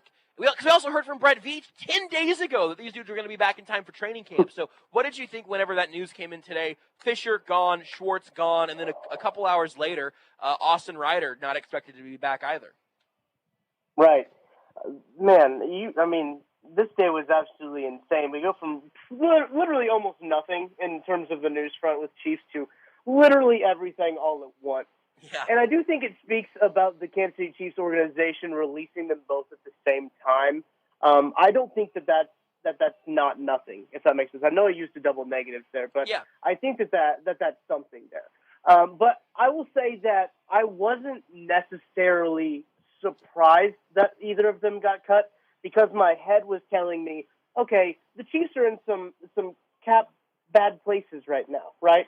Mm-hmm. They're not in a good place with their cap. Eric Fisher's number isn't the best. Probably couldn't play on that number this next year. So once we heard Brett Veach, you think, okay, well, maybe they're going to restructure it. But then you look at Schwartz's contract, you think, well, that number's kind of tough too. He's coming off a back injury. Brett Veach said he had his discs worked on, which is kind of one of those injuries that makes you a little bit weary. So well enunciated there. Well enunciated, Tucker, just for the record. You said the word discs very well there. Discs. I had to make sure that we're talking about the right Tucker kind of Discs disc. Franklin is what your Twitter handle is short for. It is. If you don't know, then now you know. But I think that with these two guys on the wrong side of 30, with the injuries that they had, when you think about these picks from a logic point of view, it makes sense. And that's what makes it hurt so much more, right? You know these guys, and we've grown emotionally attached to these guys. They've been in Kansas City pretty much since the beginning of the Andy Reid regime. They've really anchored this offensive line, and to see them go sucks. I think that's fair to say. It sucks to see them go, but I don't think these two guys have taken it in the best way that they absolutely could have. I think they probably both have a little bit of football in them, but for the Chiefs, I mean, if you're looking at these numbers that they have, the injuries, their ages, what just happened last season, you don't really want to take a chance again with Patrick Mahomes in a makeshift offensive line if attrition happens to the offensive line again. For me, I think that you have to do whatever you can to protect Patrick Mahomes, and if that's getting younger and bringing in more talent and younger talent in, that's what you have to do. And I think that we've seen a lot of these situations go bad, like Seattle, and I know it's not, quite the same, but in Green Bay with Aaron Rodgers, they don't give him weapons. In Seattle, they don't have, the offensive line, and Russ is upset there. They don't want the same thing to happen to Patrick Mahomes here. So I know that while this one might hurt for a little bit, it's going to be a whole lot better when they've got some young offensive linemen who's a top 10 offensive tackle in the league, and they're only paying him $4 million. That's going to be a whole lot better. Well, so then let's look to that future, because you say that, and what you just said is true. The thing that I think that a lot of people, not necessarily you in this instance, but that I think has become a little bit of a Twitter overlooking from some angles is that it's a foregone conclusion that they're going to be able to get one of those guys. And I mean, you and Jordan Foote, both on Arrowhead Report, have been doing some crazy deep dives and some crazy good work across the draft class, and especially looking at the offensive linemen. And, I'm curious how you feel about the idea of penciling in Lucas Niang at right tackle, which is just what I'm doing right now. I'm just, until somebody else comes in, that's my expectation. But whenever you look at the guys specifically in that range in the first round, we haven't even talked about this yet today. We've, texted and slacked, but I haven't even told you kind of where my take is at right now. You might get one of the guys between Jalen Mayfield, Tevin Jenkins, Samuel Cosmi at 31, right? One of those guys might be there, and it's probably only one of those guys, I would say. You also have a chance for your Alex Leatherwood, Liam Eichenberg after that. That's fine. You don't know that any particular one of those guys, what if they love Tevin Jenkins, but they hate Samuel Cosmi, for whatever reason, right? You cannot dictate that one of those guys, the guy that you like, will be the one who's actually there. The next step that I'm concerned about is you can't dictate that dude at 31 is going to be some sort of lock. I mean, we talked about Eric Fisher in these glowing terms, but Eric Fisher's start to his career as the number 1 overall pick was rough at a lot of different points. It can be a developmental process. And so, obviously, none of us want to see a recreation of the offensive line's issues in the Super Bowl. But at this point, I have a very hard time saying that I would expect the Chiefs to start rookies, essentially, I mean, in a literal sense, really, rookies on both ends of the offensive line. I know you spent a lot of time, though, looking at some of those guys. How do you feel about that crop of kind of late first-round talent there, and then how you would feel about one of them being a left tackle opposite Lucas Niang at right? I really do like the tackle class in the draft and even in free agency. And I'll talk about the free agency aspect of this here in a little bit. But just when you come to the draft, you mentioned Cosmi, Mayfield, Leatherwood, all those guys I think could be potential starters in the league, could be day one starters. Cosmi just had his pro day, ran like a 4.8 and did like 36 reps on the bench press, which is absolutely stupid for an offensive lineman to be doing. Some people say that he fits better to guard. It's really whatever happens. Andy Heck is really good offensive line coach, like I mentioned earlier. He'll figure this out. He'll get all these guys where he needs to be. So I wouldn't. That does make me weary. I will say that starting a rookie on both tackle positions is something to be cautious of. I don't think that we can necessarily say it's a sure thing, especially when it comes to Lucas Niang. I wouldn't say that I'm cautiously optimistic. I wouldn't say that I'm pessimistic about Lucas Niang. I'm just saying I'm being cautious with Lucas Niang because we personally haven't really seen him practice, seen him do any football things in a whole while. Because he was hurt, you remember, when he got drafted in the 3rd round, and he had a hip injury, and now were you just expecting him to come in and play right tackle? So that's just me being a little cautious, probably overcautious about that. I'm sure that he's fine. I know Brett Veach said he kept in plenty contact with him. He knew what he was doing, right? So I know what they know that they're doing, so I think that that's fine. What I would really like the Chiefs to do, in all honesty, is go find somebody to play left tackle in free agency. If they re-sign Tyrann Mathieu, restructure his deal up a little bit, I think that if they move a little bit of money with Chris Jones here, I'm no Connor Christopherson with the cap here. So I think that this is what they need to do is that they re-sign Tyrann Mathieu, move some money around with some different players. They will actually have plenty of money to be aggressive in free agency. especially with the two cuts of Schwartz and Fisher. And I think what you do is you go after a guy to play left tackle, and you draft your left tackle for the future. I think that's probably the strongest move that the Chiefs can do. I know it might seem a little hypocritical of me to say, okay, yeah, draft an offensive lineman at number 31 and have him not play for a year, but then I don't want you to draft a linebacker at 31 and not have him not play for a year. I realize that sounds a bit hypocritical, but I think it's a completely different scenario when it comes to this, because now if you go out and you sign a free agent to a 1-year rental deal just to kind of, right the ship, get a guy ready to go where he needs to be in terms of left tackle, I think that's a little bit different than drafting a linebacker at first overall and trying to have him plug and play in a Steve Spagnuolo system that's notoriously hard to learn. But I guess I'll get back to the offensive linemen. And there's also several offensive linemen, I think, in the mid-rounds, too, that could come in and provide depth. I mean, it's not only that the starters need to be replaced in Kansas City. They took a hit in free agency when it comes to their depth. But they lost a lot of guys. I think the only guys on contract are like Nick Allegretti. Then you have Darrell Williams, the center from Mississippi State. You got Prince. I'm not even going to try to pronounce his last name. And you have Brian Wiseman and who's Martinez Rankin. I sometimes forget that he's on the team. The Chiefs do too. It's fine. Yeah. Yeah. I mean, so those are essentially your 5 guys that they have under contract right now. I might be missing one, but I think that's it. So Andrew Wiley is a restricted free agent. We'll see on him, but yeah. Right. Your point is well made. Yeah.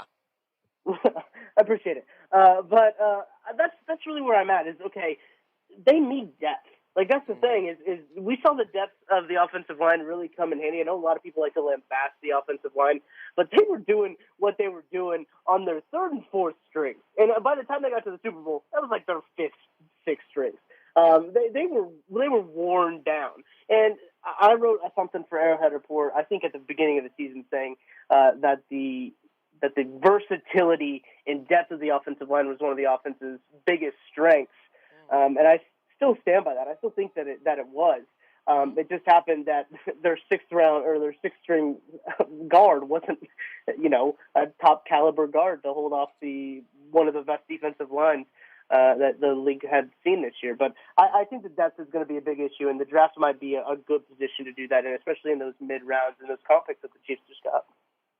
So I think you're right on maybe every single thing that you said there. Here's like a couple things that I'll just hone in on. One, you mentioned like the running back thing. You're right to say that drafting a tackle who may not play in year 1 at 31 is very different than drafting a linebacker at 31. Partially because we're talking about the value of those positions. I mean, and also how many of those guys you need to have that can actually play. How difficult it is to patch that up. We all got really frustrated with Ben Neiman, and I understand that. But it is way easier for Ben Neiman to be a member of a competent defense than it is to have all of a sudden a post-injury Stefan Wisniewski, Andrew Wiley playing right tackle, Mike Rimmers bumping over to the left side, all the things we saw in the Super Bowl. I think you're right to note that's apples and oranges right there. The thing that I am most convinced of at this point, though, as I said earlier in the show tonight, I cannot see the Chiefs entering the NFL draft this year with Yasir Durant, who I don't think you mentioned. I don't know. I'm using him, though. I cannot see them using Yasir Durant and Martinez Rankin as their 2 left tackles whenever the first round of the draft kicks off. It's just, that's just untenable to me because of all the uncertainty. Again, maybe they love this draft class. That is a terrifying way to go into protecting your $500 million investment back in the pocket. Now, the other thing that I would just add also to, hey, maybe they sign somebody in free agency, and if it's Riley Reif on a 1-year deal, if it's Russell Okung on a 1-year deal, it's probably not Trent Williams, but honestly, I will say it wouldn't be the most shocking thing in the world to see the Chiefs invest heavily in an offensive tackle. They've only been doing it the entire time Andy Reid and Brett Veach have been here, so I would not be floored out of my mind. It's probably a too big a price tag. But if you go find somebody that comes in for a 1 or 2 year deal and you draft somebody at 31, who's your favorite? If I give you Jalen Mayfield, Tevin Jenkins, Samuel Cosmi, Alex Leatherwood, Liam Eichenberg, pick a guy.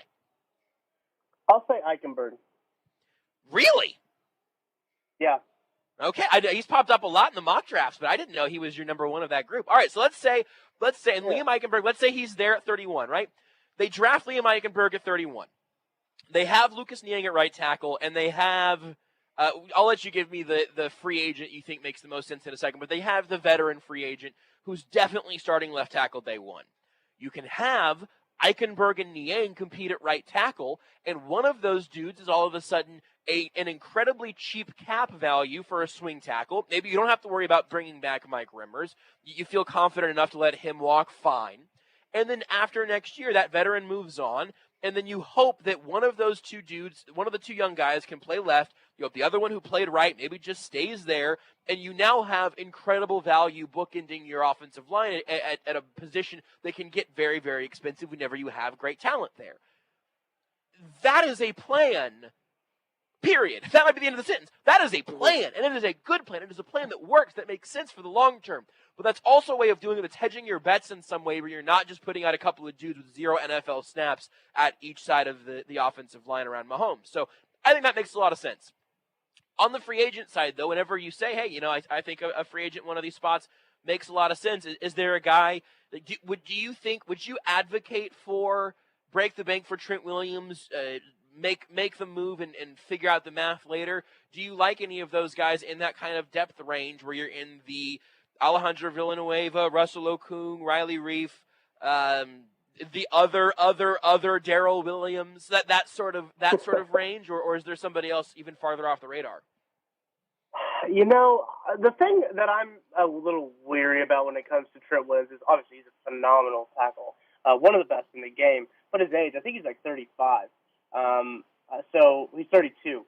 So when it comes to that, signing him to a longer-term deal is something that, like, okay, if you wanted to get younger on the offensive line, that's not really the way to do it. I know he's a talent upgrade, but you wanted to get younger.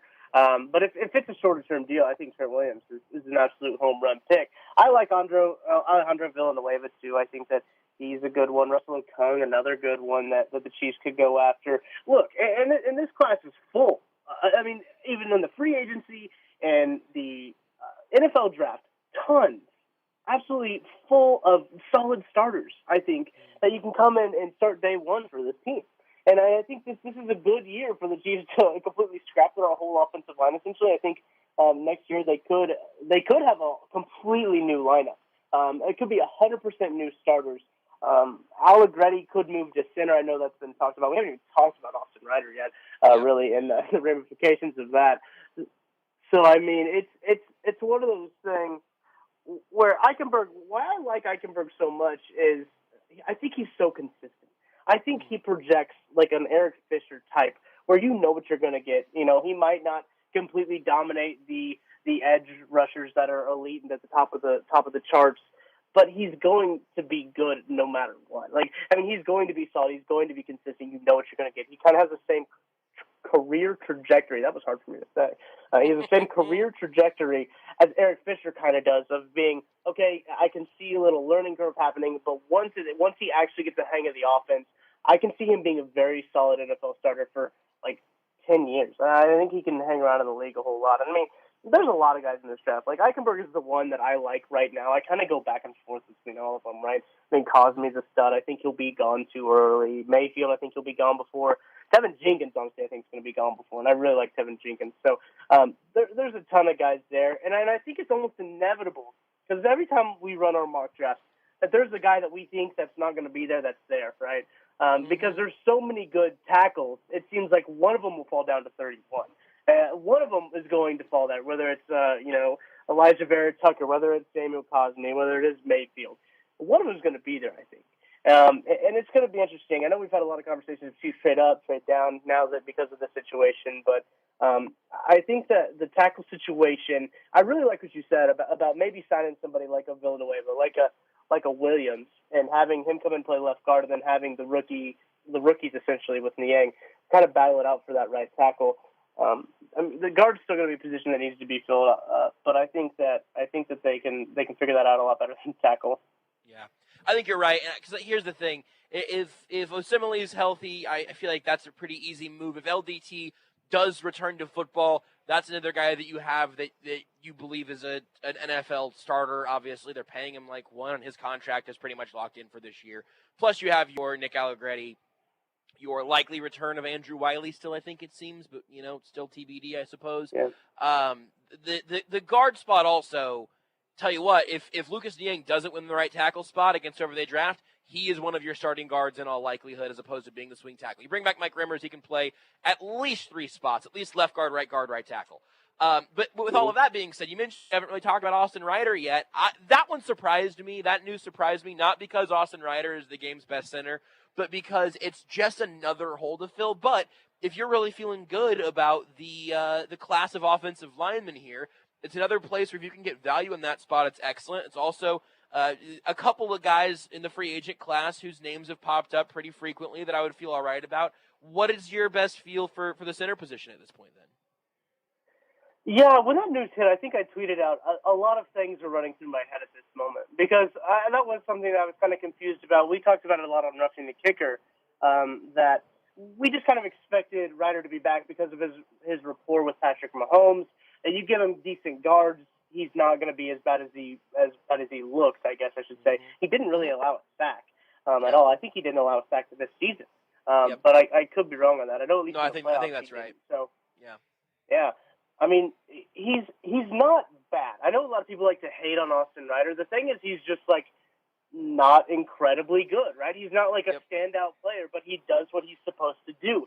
And I guess in this day and age that we live in now, that's not good enough. So his market is actually kind of higher than the Chiefs would want to be going to be paying. I think I saw an approximate market value of over like $11 million, which is a bit high for what the Chiefs wanted to pay for Austin Ryder. But he hits the market as probably center 2 or 3, I think. When you look at it, obviously Corey Linsley is going to be the top guy in this draft. And if the Chiefs can land Corey Linsley, I think that would be pretty fun. It'd be a fun little selection there. But we look at the draft again, there's a lot of guys on the interior side of the offensive line that can come in and really compete for, number 1, a guard spot, and number 2, be depth pieces. I mean, you look at Landon Dickerson. I know a lot of people are scared about Landon Dickerson's medical history. I get it. But he's the best center in the game and has the award to prove it. I believe it's called the Campbell Trophy. He won it last season with Alabama and that award-winning offensive line. He's good. When he's healthy, he is good. And there's some people that absolutely want to come after you with pitchforks and torches when you say Landon Dickerson's a good football player for some reason, because you know, what about the medicals? Well, okay, whatever. Creed Humphrey's another one of those guys that's an absolute solid guy. Josh Myers from Ohio State. I believe all 3 of those guys were finalists for the Campbell Trophy, the best center in the country. So there are some good interior offensive linemen I think will be there round 2, round 3 that could, number 1, provide depth piece or just come in and play right away. And I think that the worst-case scenario is that, I say worst-case scenario, but I don't even think it's that bad, that Nick Allegretti plays center, right? He was a center in college. They transferred him over. And I know that Andy Heck has said that he takes pride in, saying that he can teach anyone to snap. So I think they'll figure out the center position. They'll figure it out. I think it'll be okay. But I will say that the timing of all of this, even with the announcement of Schwartz and Fisher, and then Ryder on top of it, it was interesting to me. I don't know why. I didn't expect it to be this soon. But, I mean, it is what it is. I think it's interesting. I honestly had not given Allegretti any thought at that spot today, but it's a really interesting thing to bring back up because you want to talk about value. I mean, he's a little bit into his rookie deal now, so maybe if he plays really well, then he gets a little more expensive, a little more quickly than you'd like. But having that opportunity and that option in-house that's not, Daniel Kilgore, who's going to be a free agent, and I haven't heard a single snippet of him being likely to return. Now that he won't, but I haven't heard anything about it at this point. I think is really interesting. So there we go. Kind of weird, Tucker, to have you on with nothing to power rank this week, but Rudy is out. I'm on remote. We're at too many remote locations, not enough of us. We'll do power rankings next time. In the meantime, thank you for gracing us with all of your encyclopedic knowledge of all of the big boys, both on the current roster, recently off the roster, and hopefully being added to the roster in days and weeks to come. Hey, this is what I prepare for, Josh. I prepare for you to ask me questions about offensive linemen at all times. That's what I'm always studying. Always be prepared. Stay ready so you don't have to get ready. That's my motto. That's right. And I stay serious until you want me to be silly, and then I can get silly whenever I need to. I didn't want to respond too quickly because I could feel Beards reaching up for the button to make that into a liner, and maybe just to put that on your resume, because I feel like that right there, that's the motto. Yeah. And listen, man, you're just such a cancer. I mean, that's just what it really all boils down to, is that you're just such a cancer. What's coming up on Roughing the Kicker tomorrow? I imagine a lot of the things we just talked about. Oh, yeah, I guess we talked about this offensive line thing. If you want to hear me talk about more offensive line things, that's what I talk about tomorrow with Connor Christopherson, Jordan Flood. We really dive into it pretty deep. We talk about kind of the value picks that the Chiefs can get at offensive line, even deeper in the rounds, because we talk a little bit more about the depth than you and I just did. But I think that the depth is going to be an interesting piece to how this offensive line shakes up, because the numbers just aren't there right now for the offensive line. And there's a lot of good guys in this class. We hit on a lot of draft picks, and that's what Jordan and I like to pride ourselves on is if you listen to the podcast, you're going to walk away knowing the names of a lot of guys. And if you go into the draft knowing the names of a lot of guys, it makes you feel like you know a whole lot. And so if we can just tell you the names and those names just stick with you, you can be like, oh, I know who that guy is. You can kind of impress your buddies. Be like, oh, yeah, I heard about this guy. He's all right.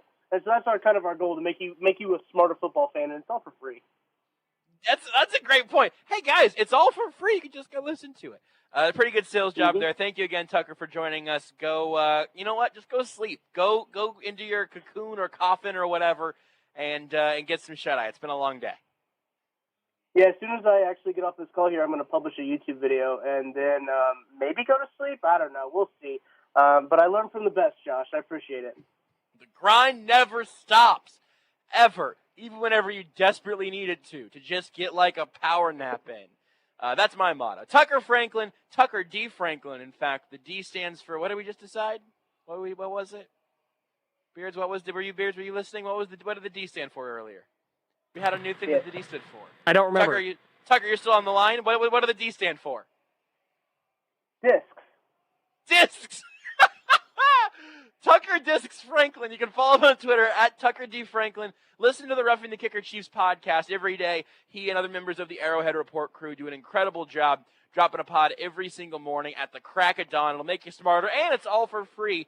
You can also read a ton of his work up on arrowheadreport.com, where he's the deputy editor on that illustrious site, part of the Fan Nation Network on Sports Illustrated. But really, most importantly, go follow him on Twitter at Tucker D. Franklin.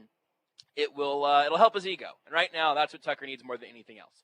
I am live out here at the Kansas City Power and Light District for our continued live coverage of the Big 12 Tournament and Championship Week. And it's all brought to you by Gomers, a Kansas City tradition since 1969. Hell yeah.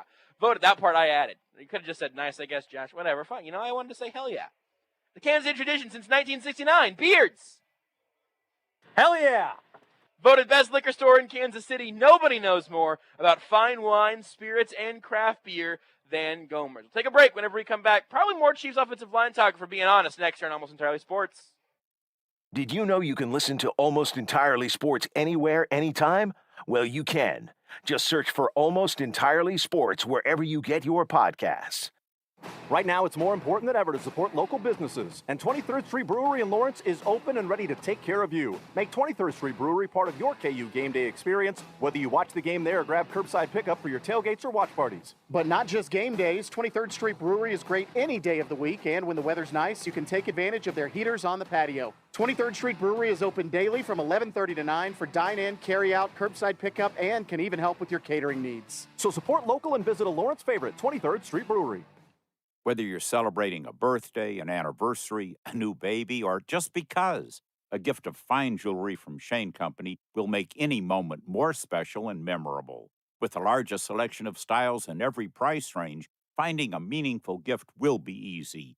We have all the classics, as well as new styles for spring, unique necklaces, earrings, bracelets, and rings made with hand-picked natural stones. You can also customize a gemstone pendant just for her. Choose her birthstone or a gemstone in a color she loves.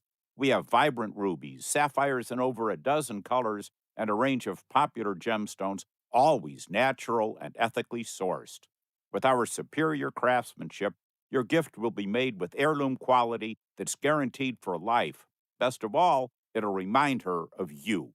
Now you have a friend in the jewelry business. Shane Company and ShaneCo.com.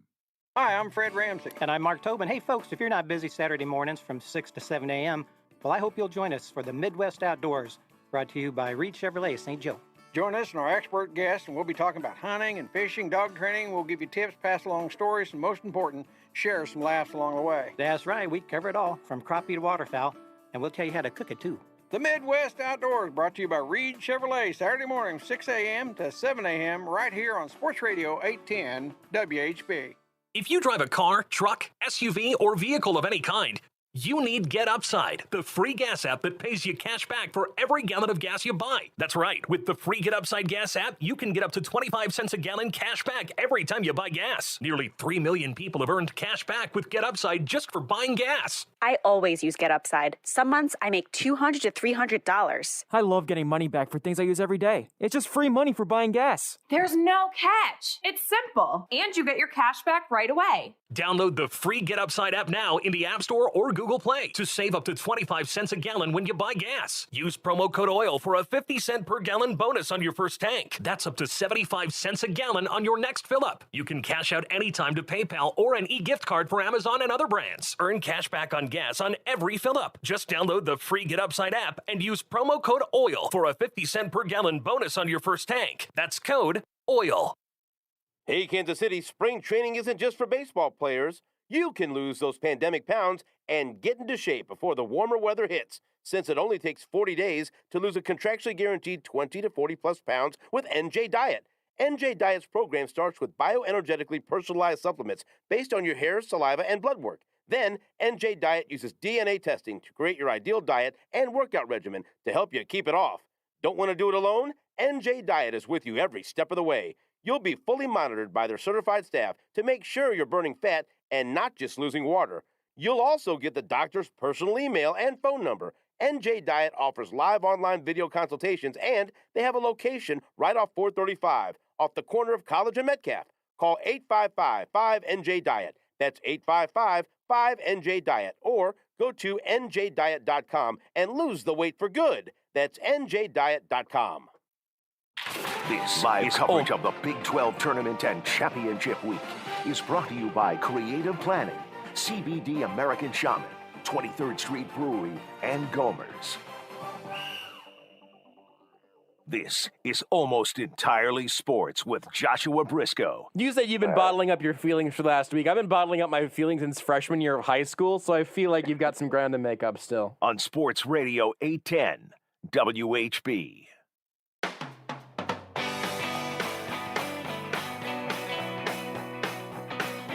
I'm still live out here at KCP&L as the Big 12 tournament festivities are continuing.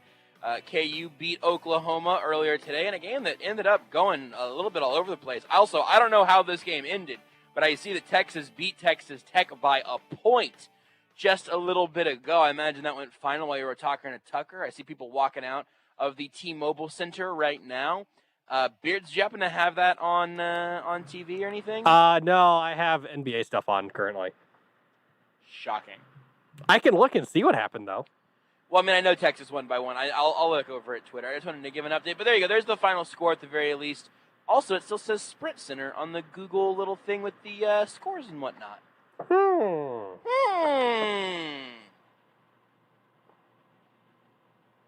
Shame on you, Google. I didn't mean it, Google. No, Google, don't come get me. No, Google, no. I didn't mean it, Google. I was going to pull up here and see what the schedule for the games tomorrow is as well, but now I am navigating the Big 12 website, which will be a moment here. So tomorrow we get Baylor and Oklahoma State at 5:30. And I need to double check also what tomorrow's schedule is here, because there's no Almost Entirely Sports tomorrow. I really could have looked at this during the break, and I did not. By the way, Texas won on free throws at the end. On free throws? Yep. With 2 seconds left. Interesting. And then Texas Tech turned it over. Okay, so maybe Tech had a shot at the end to try to make it happen, but interesting. We have both Big 12 tournament semifinal games tomorrow here on Sports Radio 810. First one tips off at 5:30. The second one will tip off at 8:30. Again, it looks like it'll be Baylor and Oklahoma State, which means that it'll be well, I've lost it all. Sometimes I feel really good at like the internet and multitasking, and sometimes this stuff happens, and I regret having 19 tabs open all at once. It really comes back to bite me occasionally. Infrequently, but occasionally. So it looks like tomorrow then should be KU versus Texas and Baylor versus Oklahoma State. I cannot find for the life of me what time each game is. I imagine Oklahoma State and Baylor will have the first game because those games ended first. Am I assuming too much of the Big 12 in terms of logic and scheduling? Probably, but that's my guess. That's also probably on Twitter, Beards, if you want to try to find that, if the official which game is which tomorrow. Oh, no, here we go. Yep, Baylor and Oklahoma State, 5:30 tomorrow, which means that KU and Texas will have the late game. That'll tip off at 8:30 tomorrow night here on Sports Radio 810. We may have KU coverage moving some things around, but we're gonna have the Big 12 semifinal games here tomorrow on 810. All right, that's what you need to know. Those games are going to be on here. Maybe they dip over to ESPN Kansas City, and if not, we'll have the ACC tournament semifinal games and the Pac-12 tournament semifinal game over on ESPN Kansas City. I'm guessing that we'll have KU coverage all here, and then the Baylor Oklahoma State game probably at least wraps up over on ESPN Kansas City tomorrow. So we'll see. I am also expecting to be back out here at the Power and Light District again tomorrow as well. If you want to come out and hang out for some of our Hoops Central activities. We got the MC on the stage. We got a little Nate Bucati, a little Allie Trost up on the stage with the mic here and there. We've got some festivities going on in the Kansas City Live stage area. Definitely different than in years past. Definitely not as packed as in years past, but that's good. Got a little distancing. Wear your mask and we'll be outside, and everything's been a good time so far. And all of that coverage has been brought to you by Creative Planning, CBD American Shaman, 23rd Street Brewery, and Gomer's. In fact, you know what, Beards? You know what I think we could do? Now I'm giving you a little KU update and all that stuff. What's that? What if we take our next break now? Ooh.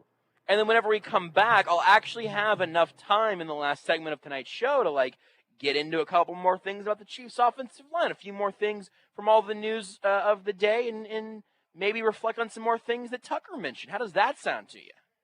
That works for me. Well, let's do that. Let's take a break. Take the show with you wherever you go. Listen live on the Sports Radio 810 mobile app and 810WHB.com.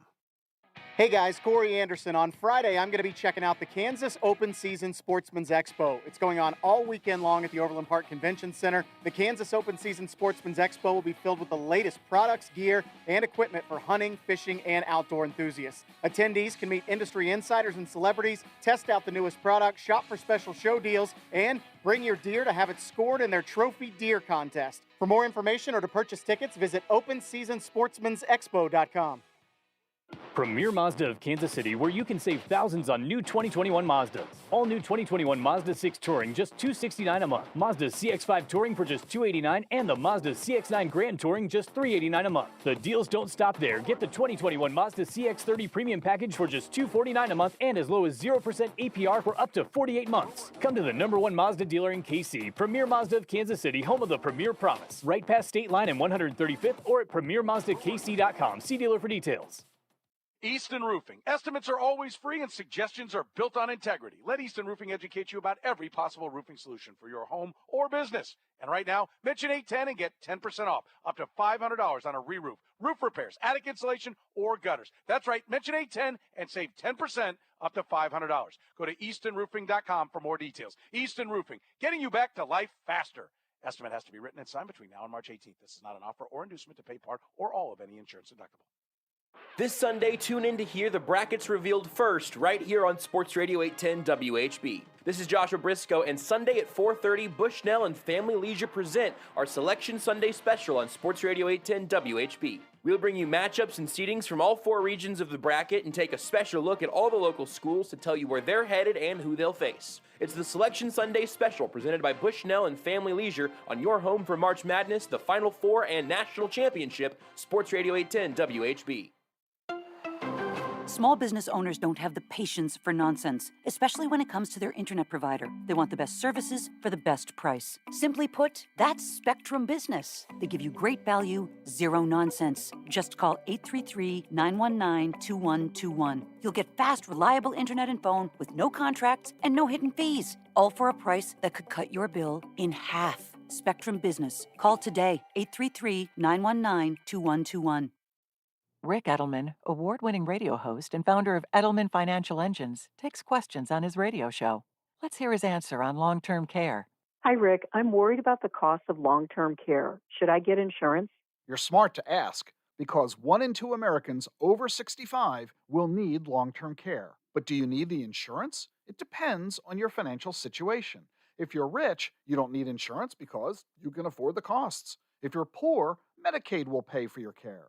But if you're in the middle class, the cost of care could push you and your spouse into poverty. Before you buy insurance, consider your complete finances, including your savings and investments. Get independent advice from someone who will give you the guidance you need and that's in your best interest. That's Rick Edelman, founder of Edelman Financial Engines. If you're looking for a trusted partner, talk to one of our financial planners by calling 888-PLAN-RICK or visit rickedelman.com. Every weekday on Sports Radio 810, tune in to hear Kansas City's favorite local lineup. At 6 a.m., wake up with the Border Patrol with Stephen St. John and Nate Bukaty. At 10, it's The Zone with Jason Anderson. Now at 2, get into the program with Soren Petro. And wrap up your day on Almost Entirely Sports with Joshua Brisco. Kansas City's hometown sports station. Sports Radio 810 WHB. This is Almost Entirely Sports with Joshua Brisco. I got a copy of Beards' social card. Do you know that? You know that I have that, Beards? I would hope not. Can you put some more money in your bank account? Because I'm really tired of all of my transactions bouncing. No, I can't do that. It's been rough for a few days, Beards. On Sports Radio 810 WHB.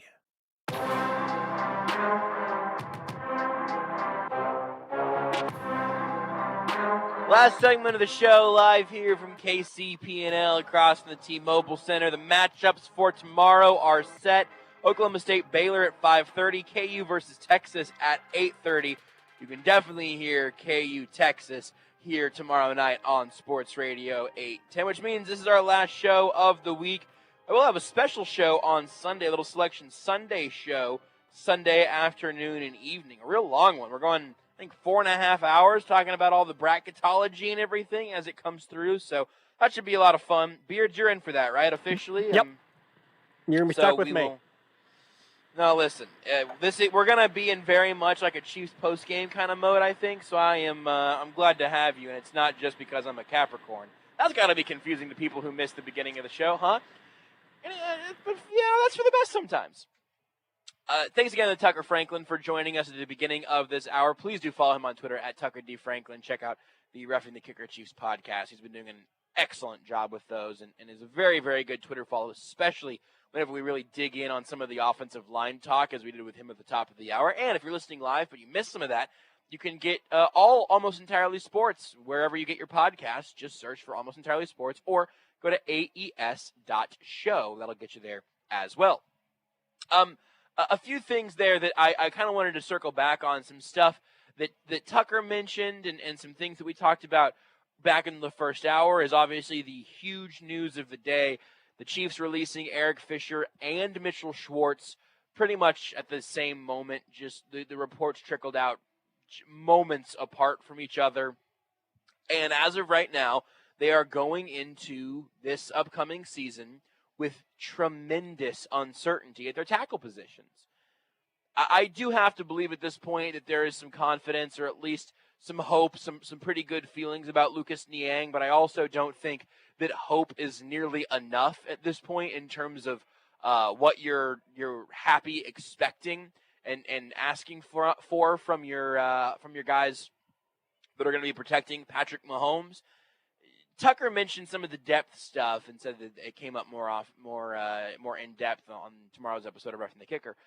But I have to imagine at this point that the Chiefs are going to throw not just quality but also numbers at this problem this year, because they really do need to rebuild pretty much everywhere across this offensive line, not just in the top end talent, but in the depth as well. Now, look, I mean, I told you at the time, there's a very small dog wearing a shirt that has just walked by the window at the little studio out here, and that might be the one way that doing the show from here is a significant upgrade, because we have literally no dogs in the studio back at the station, like, ever.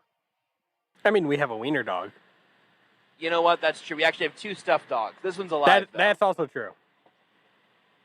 I don't want to say alive, be like our dogs are dead. They're just stuffed animals. They're not taxidermied. They're just like, one's a Beanie Baby, and the other one's just like a normal plushie. This dog is sentient? I don't know. I think there's a chance that ours might be sentient also. I'm not sure. Anyway, I really pushed back as hard as I could right after the Super Bowl that the Chiefs had somehow not invested enough in the offensive line leading up to that prime-time Super Bowl biggest stage disaster.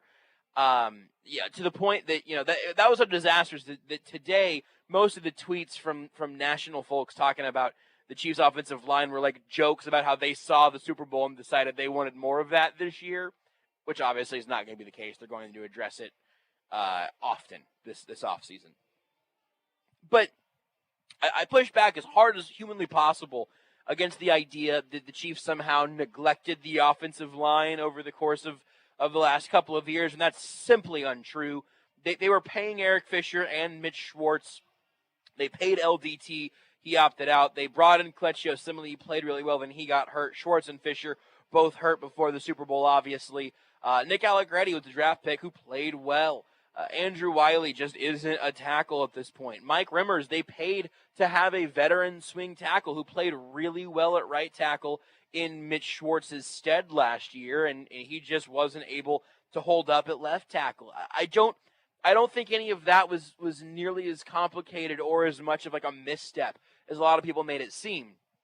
But I say all of that to also note that is not going to be the case as of this moment. Like right now, the Chiefs' tackles are really just kind of Lucas Niang.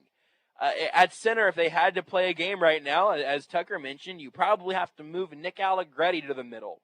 Your guards, let's say they bring back Andrew Wiley, who's a restricted free agent, doesn't necessarily have to return, but let's say that he does.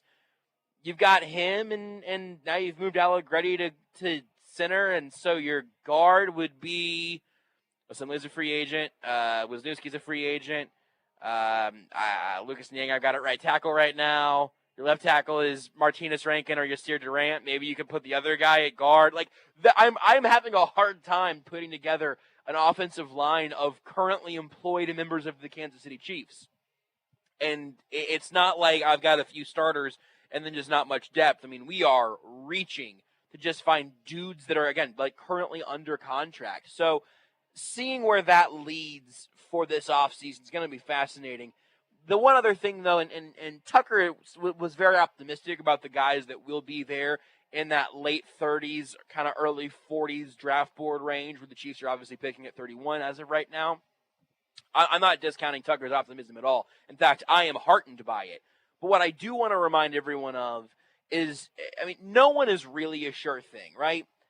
You know, Tucker mentioned that even these free agents that we're having conversations about all have their questions. Even Trent Williams, because he's a little bit older. And do you want to give him a long-term deal? I don't know. He's got question marks. Totally fair. Nobody is a guarantee. But rookies are really unknown quantities. Guys who have simply not played against professional competition. I mean, the one guy that seems like a bona fide lock, Sewell out of Oregon, he's playing Pac-12 competition. Slater out of Northwestern is the next guy off the board.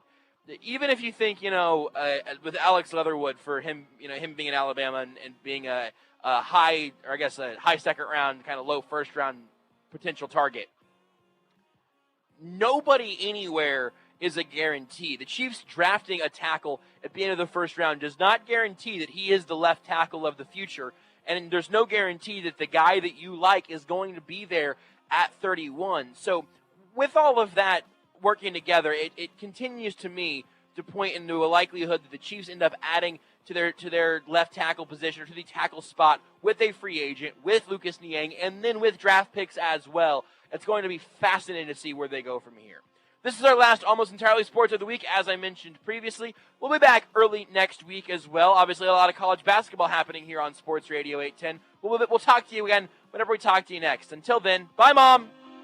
You're listening to Almost Entirely Sports with Joshua Brisco on Sports Radio 810 WHB. Love the new car smell but think the car shopping process stinks? Check out WanderQuest.com.